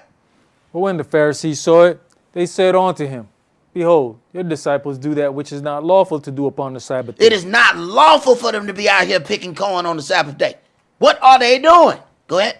But he said unto them, Have you not read what Dawid did when he was an hungered, and they that were with him? Uh-huh. How he entered into the house of Elohim, and did eat the showbread, which was not lawful for him to eat, neither for them which were with him, but only for the priests? Or have you not read in Or the law, have you not read? Go ahead. how that on the Sabbath days the priests in the temple profane the Sabbath and are blameless? Wait a minute. The priests profaned the Sabbath and are held blameless. Why? Because they working. That's why there's a difference between those who want to come in fellowship for years and years versus those who know, all right, it's time to work. The priests work on the Sabbath day. The priests don't come sit down. The priests work so that other people can enjoy their Sabbath. I remember the day when I first came into the word and my elder was teaching, and I mean, the Sabbath was an absolute beautiful joy to me. It was like, oh my God, I couldn't wait to get to the Sabbath. It was the most beautiful rest ever. And then he died. And I felt no more rest on the Sabbath day. I didn't know what that was. Oh, my period of rest was gone. What I saw after that was a time clock. Punch in, fool. Let's go. Oh, no. Your time over. I hope you enjoyed it. I hope you should have had your feet up. You should have had you some strawberries and powdered sugar, because I'm trying to tell you, your time up, boy. Clock in. I didn't know what that was. I know now. My rest was over. These people in their graphic working. They not sitting around enjoying themselves all day. No. That's for the General Assembly. Okay? That's why everybody can't hang in a group of alphas doing work. Their feelings get hurt. They get bumped into when wouldn't work. Man, brother bumped into me while he was working. Bro, move. Bro, don't you see me carrying this here? Move. They can't handle that. Why? They need to step down and they have to go somewhere else. They got to go to one of those General Assemblies. And you may be able to prosper in one of those General Assemblies. And please, y'all open the door. Y'all can leave now. Anybody who needs to leave. Because this not what this is. That's why henpecked brothers don't last here long. Them brothers working. The priests profane the Sabbath. It is a normal work day for them.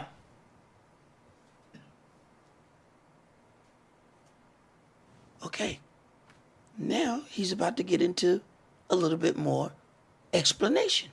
So he starts by saying the priests profane the Sabbath and are held blameless. Go ahead. But I say unto you that in this place is one greater than the temple. But if you have known what this means, I have mercy and not sacrifice, you would not have condemned the guiltless. You would not have condemned the guiltless. Wait a minute. So what is he saying? Oh, them 12 who you talking about? Oh, those priests. They can't profane the Sabbath. They working today. What you talking about? They can pick corn or pick whatever else they want to pick. They working. But yet we still got people telling us that we will be priests. You don't see the priests? You don't see them? And it ain't Israel's fault we scared. We've been taught fear. You don't see the priest standing there? He just told you about priests and why you can't condemn them for picking the corn. They working today. And the priests pick up the tithes. So not only do they work, but they also get paid on the Sabbath. So then I have to ask, you got all of these organizations who picking up tithes. I have to ask myself a question. What the hell are you then? Who gave you the right to pick up a tithe if you ain't a priest? I'm going to need you to give that back, Creflo. I'm going to need you to give that back. If you declare that you are not a priest, I'm going to need you to put that back.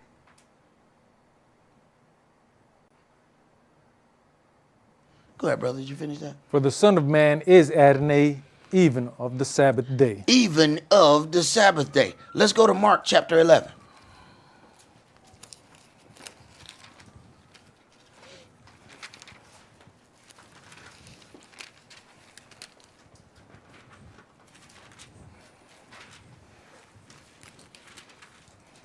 See, we ain't got to go in the Old Testament to prove the priesthood. I can show you the priesthood right here in the New. But see, because somebody give us another name, we get stuck on the name. Why do you think all of these people got a picture of Passover and they never kept it? It's because they changed the name to the Last Supper. So they done grew up with a picture of Passover, ain't kept one Passover. Been looking at a picture of Passover for 50 years. They ain't kept it not now and day. Why? Because of the title of it was changed. That picture should have said Passover. But instead it said the Last Supper. So, you know, Jake, yeah, I done had supper before, so we can put that right by the table where we have supper. It's the Last Supper, and we having this supper. Supper. Look at that. Right. So we don't even recognize. That's Passover on that wall. And we looked at the picture for 40 years. Didn't keep one Passover. While looking at a picture of Passover. We've been reading about priests all our life. But because they were called disciples, we don't understand that those are priests. Go ahead, brother. Mark chapter 11 and verse 27. And they come again to Jerusalem, and as he was walking in the temple, there come to him the chief priests and the scribes and the elders, and say unto him, By what authority does you these things? And who gave you this authority to do these things? And Yahshua answered and said unto them, I will also ask you one question. All right, so now we have a question about authority. Okay, go ahead. And answer me, and I'll tell you by what authority I do these things. The baptism of Yohanan, was it from heaven or of men?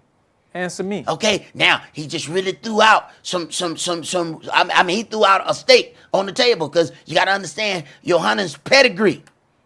All right? You got to understand Yohanan's pedigree. But see, Yahweh was doing something with Yohanan's pedigree. All right? So he asked, was this baptism of heaven or was it of men? Go ahead. And they answered, and they reasoned with themselves, saying, Uh-huh.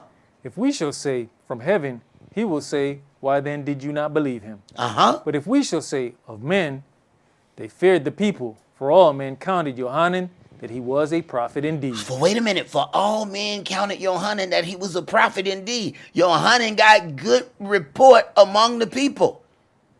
We're going to get into that. Go ahead. And they answered and said unto Yahshua, we cannot tell. And Yahshua answering said unto them, neither do I tell you by what authority I do these things. Now, I'm going to show you what he did and why he checked them. You have all these people that will question your stance. Stop answering all their questions and question their stand. They want to tell you about how they did such and such. All right, well, show it to me. You said you did all this stuff. Go show it to me. Where's that? Tell me the address. I want to go by there and see it. You said you did all this. You died. Well, I should be able to go see. Come on. Don't tell me about your past stuff. Show me where it's at.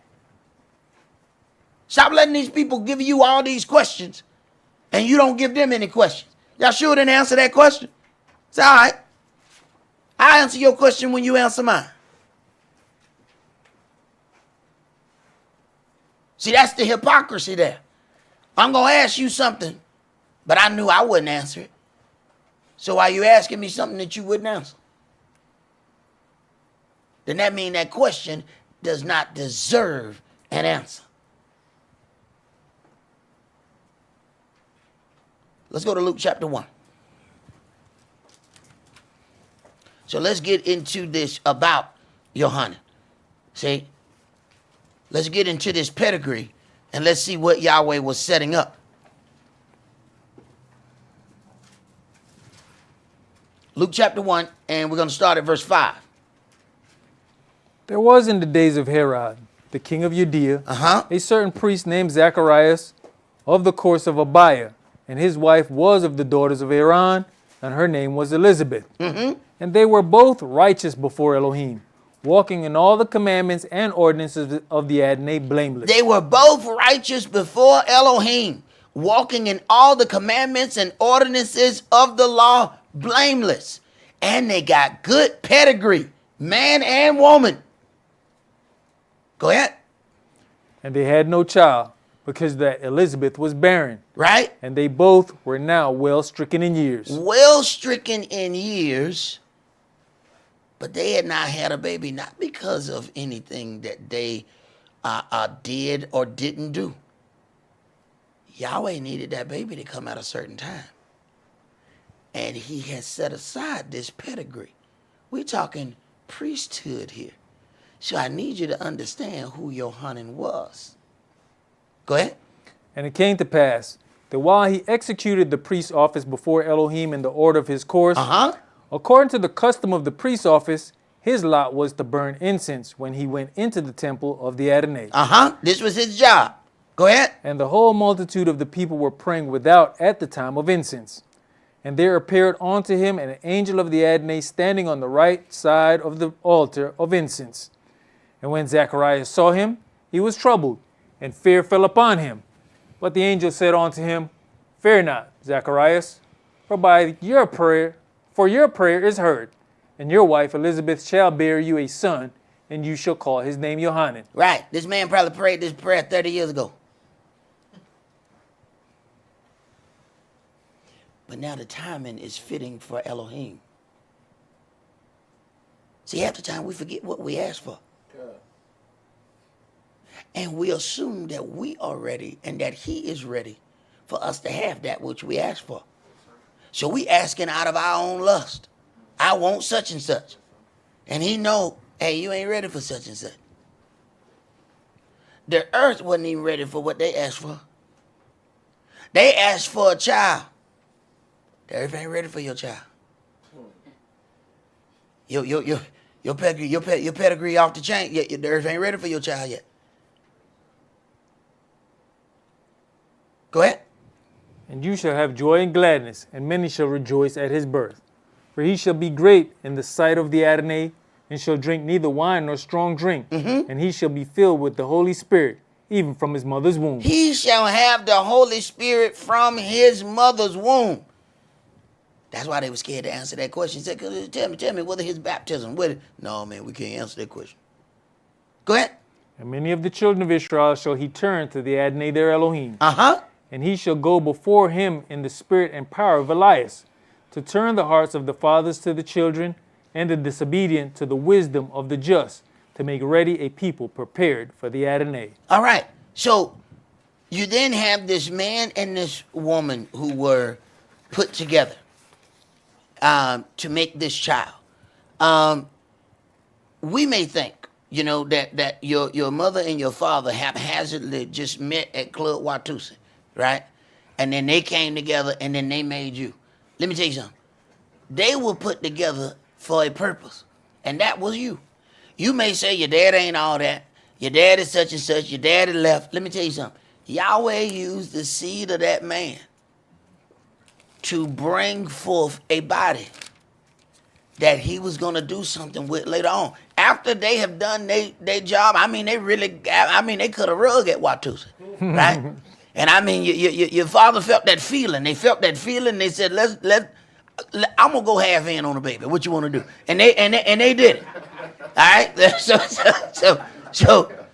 But after that, he wasn't around no more. Well, guess what? He did his job because he needed to pass through that pedigree to do what he needed to do, and that was to make you. Now, understand, you got a priest, son, a daughter of Aaron, and they bring forth Yohanan. Do you understand what happened? Yahweh got a priest to baptize Yeshua. The priesthood follows the bloodline. He got a priest to baptize. See, we don't understand what's going on. Yeshua was baptized into the priesthood. Come on. How could Yohanan even baptize if he wasn't a priest?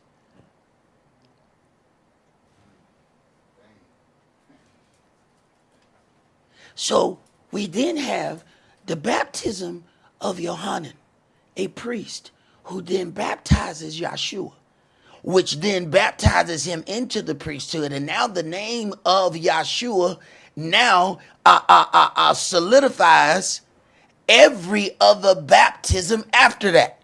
Okay? So you have a man who baptized him that came from heaven, and now the name of him from heaven now solidifies and signifies every man that is baptized after that. But we don't see the priesthood. We don't see the priesthood. A priest baptized your priest.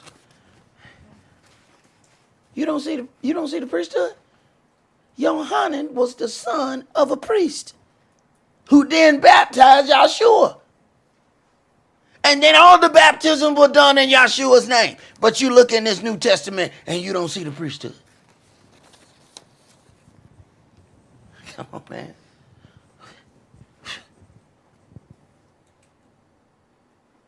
Brother, I want you to read, go to the next graphic, and I want you to read Proverbs 23:7.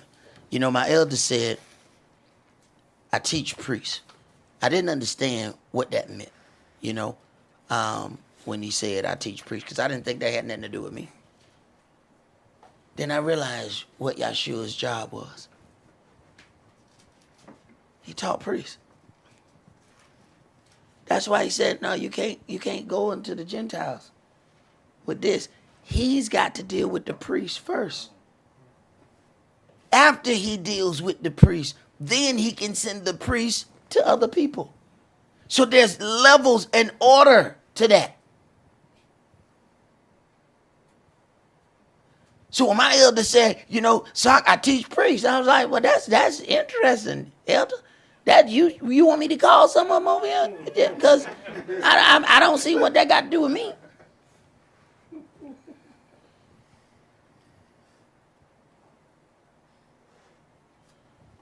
But we can go all the way through this book and don't see us. And that's a problem. But let us hear the conclusion of this matter. Let's go to Yohanan chapter 17. And I got a whole lot more that we got to go into that we have to go through. All right, I'm sorry, brother. Go to that Proverbs and read that for me. Proverbs 23 and verse 7, for as he thinks in his heart, so is he. Right. So if you can't see the priesthood in you, that may be a reason for that. And we can't blame you for that. You got to walk before you run. You got to crawl before you can walk. And let every man be convinced in his own heart. But I'd be damned if you're going to step on mine because you don't see yours. You understand? No disrespect. But you're not going to step on mine because you don't see yours yet. Now, I'd help you see yours, but you don't get to step on mine until you see yours. Now let us hear the conclusion of this matter. Let's go to John chapter 17.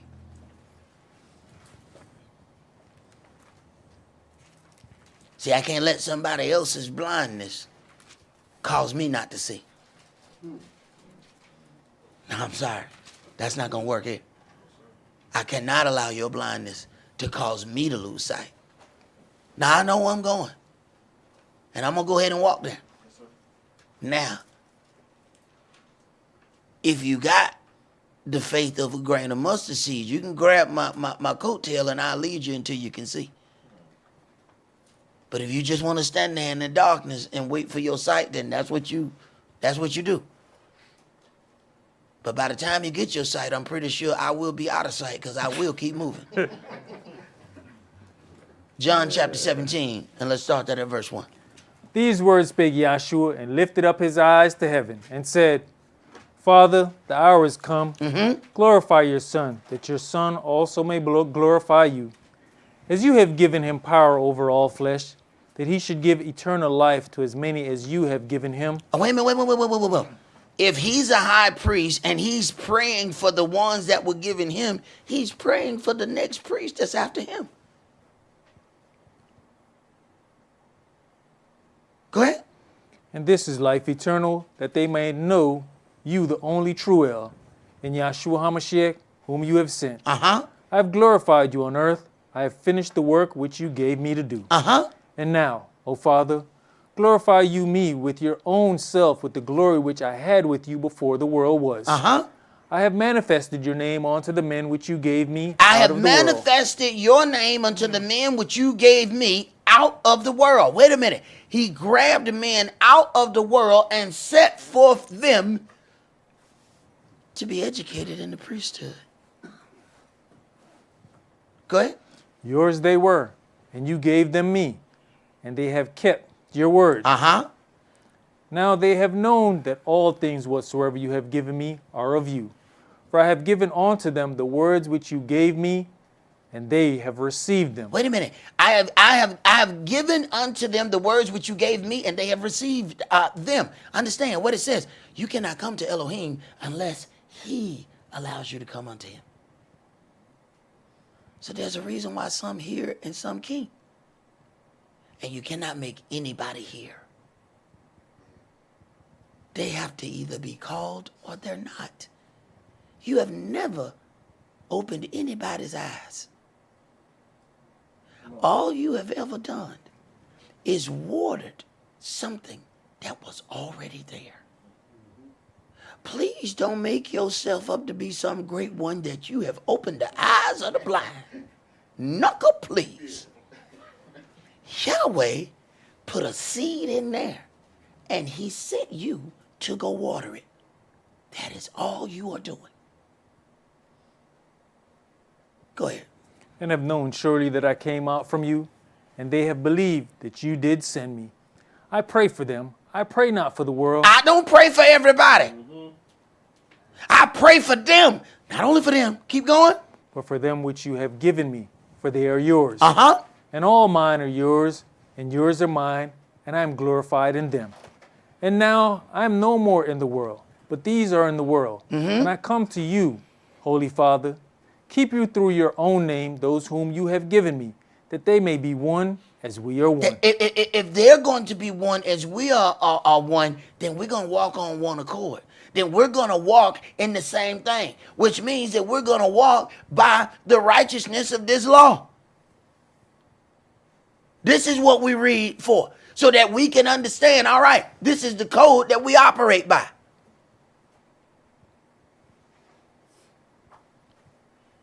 But we can't be Jews in the outward, but we ain't going to be Jews inwardly. We're going to get all the ornaments so that we look like one on the outside, but we ain't doing nothing that we supposed to be doing on the inside. That ain't going to work. Go ahead. While I was with them in the world, I kept them in your name. Those that you gave me I have kept, and none of them is lost, but the son of perdition, that the scriptures might be fulfilled. Right. You ain't never lost nothing that you was supposed to have. I know that might hurt some of y'all feelings. Because you swear you were supposed to have something. You swear you were supposed to have it. It wasn't, if you lost it, it wasn't yours. If I just could have done one more thing. If I would have just took that last dance at Watusa's. It wasn't never yours. Go ahead. And now come I to you, and these things I speak in the world, that they might have my joy fulfilled in themselves. I have given them your word, and the world has hated them. The world has hated them. This is why he couldn't let everybody come. Hey, look, no. See, if you're going to walk on this level, you're going to suffer some things. If they've called the master of the house Beelzebub, how much more shall they call you? Look, if you got tender feelings, I need you to go ahead and leave. Because this road here gonna get rocky. This is why he didn't accept everybody. No, you don't understand. You need to go to one of them general assemblies. That's not what this is. We doing something else right here. Iron sharpen iron. Now, if you of hot butter, you're gonna have some problems.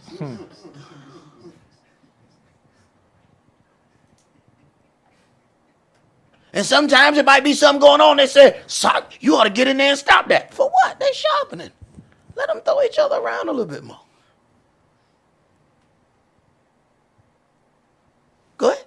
Because they are not of the world, even as I am not of the world. I pray not that you should take them out of the world, but that you should keep them from the evil.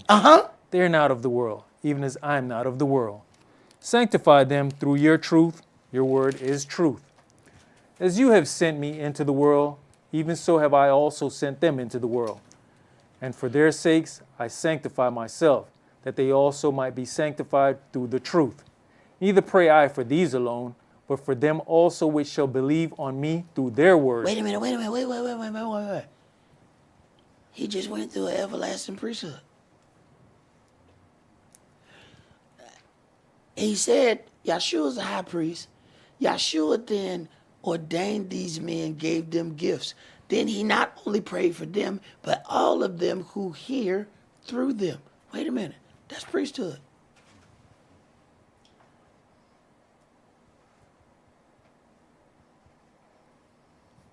So if you're confused and you don't know what a priest at, you must be looking in the wrong place. Because even if you go and look in the land that they call Israel right now, they'll tell you that they don't have Levi. Wait a minute. You telling me that that's the Holy Land? But you saying yourself you ain't got no priest?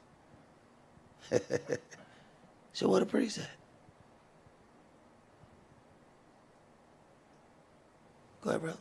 That they all may be one, as you, Father, are in me, and I in you, that they also may be one in us, that the world may believe that you have sent me. And Let them know that I have not done all these things of my own mind. Why every prophet got to end up saying that? Yahweh, let them know that I have not done these things of mine own mind, but that you have sent me. Go ahead. And the glory which you gave me, I have given them, that they may be one, even as we are one. I in them, and you in me, that they may be made perfect in one, and that the world may know that you have sent me and have loved them as you have loved me. Father, I will that they also, whom you have given me, be with me where I am, that they may behold my glory, which you have given me, for you loveth me before the foundation of the world. O righteous Father, the world has not known you, but I have known you, and these have known that you have sent me. And I have declared unto them your name, and will declare it, that the love wherewith you have loved me may be in them, and I in them. Right.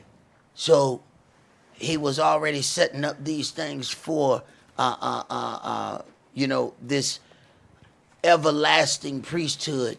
And that question that we must ask is, where are the priests? Brother, if you have those things queued up, can you play that for me?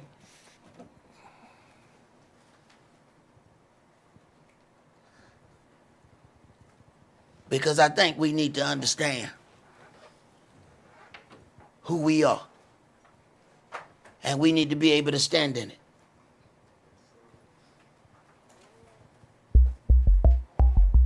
Turn it up.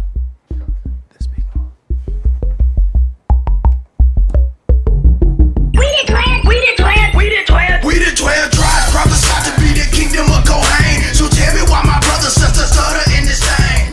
It's scared, huh? Tell me, is you scared? Damn, they crouching under done got all up in your head. Once they be Luna, affiliation is Kahuna. High priest is that big Judah Yeshua. The priest are rearranged, not done away with change. My folk don't understand. The priest who became king. The scepter from Yehuda, it shall never ever fall. Y'all found a man named Yahweh who was after his own heart. And he used the seed of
preset? Tell me what a preset. What a preset? Tell me what a preset. What a preset? Tell me what a preset shall be unto me, a kingdom of priests. What a preset? Tell me what a preset. What a preset? Tell me what a preset. What a preset? Tell me what a preset. A chosen generation, royal priesthood, holy nation. What a preset? Tell me what a preset. What a preset? Tell me what a preset. What a preset? Tell me what a preset shall be unto me, a kingdom of priests. Hold up, I gotta get my sisters in this. I mean, the brothers been bumping, but I gotta get the sisters involved. Come on, follow me. Shake your fringes, let me see you shake a fringe. Shake your fringes, let me see you shake a fringe. Shake your fringes, let me see you shake a fringe. Shake your fringes, let me see you shake a fringe. Let me see you in that dress, girl. You looking good in that dress, girl. Let me see you in that dress, girl. You looking regal in that dress, girl. Let me see you with your hair wrap. You looking regal with the hair wrap. I like to see you with your hair wrap. You looking regal with the hair wrap. You a daughter of the priesthood. You a daughter of the priesthood. Looking like a prophetess. Look at you, you looking like a prophetess. Shake your fringes, let me see you shake a fringe. Shake your fringes, let me see you shake a fringe. Shake your fringes, let me see you shake a fringe. Shake your fringes, let me see you shake a fringe. Shabbat shalom. Shabbat shalom.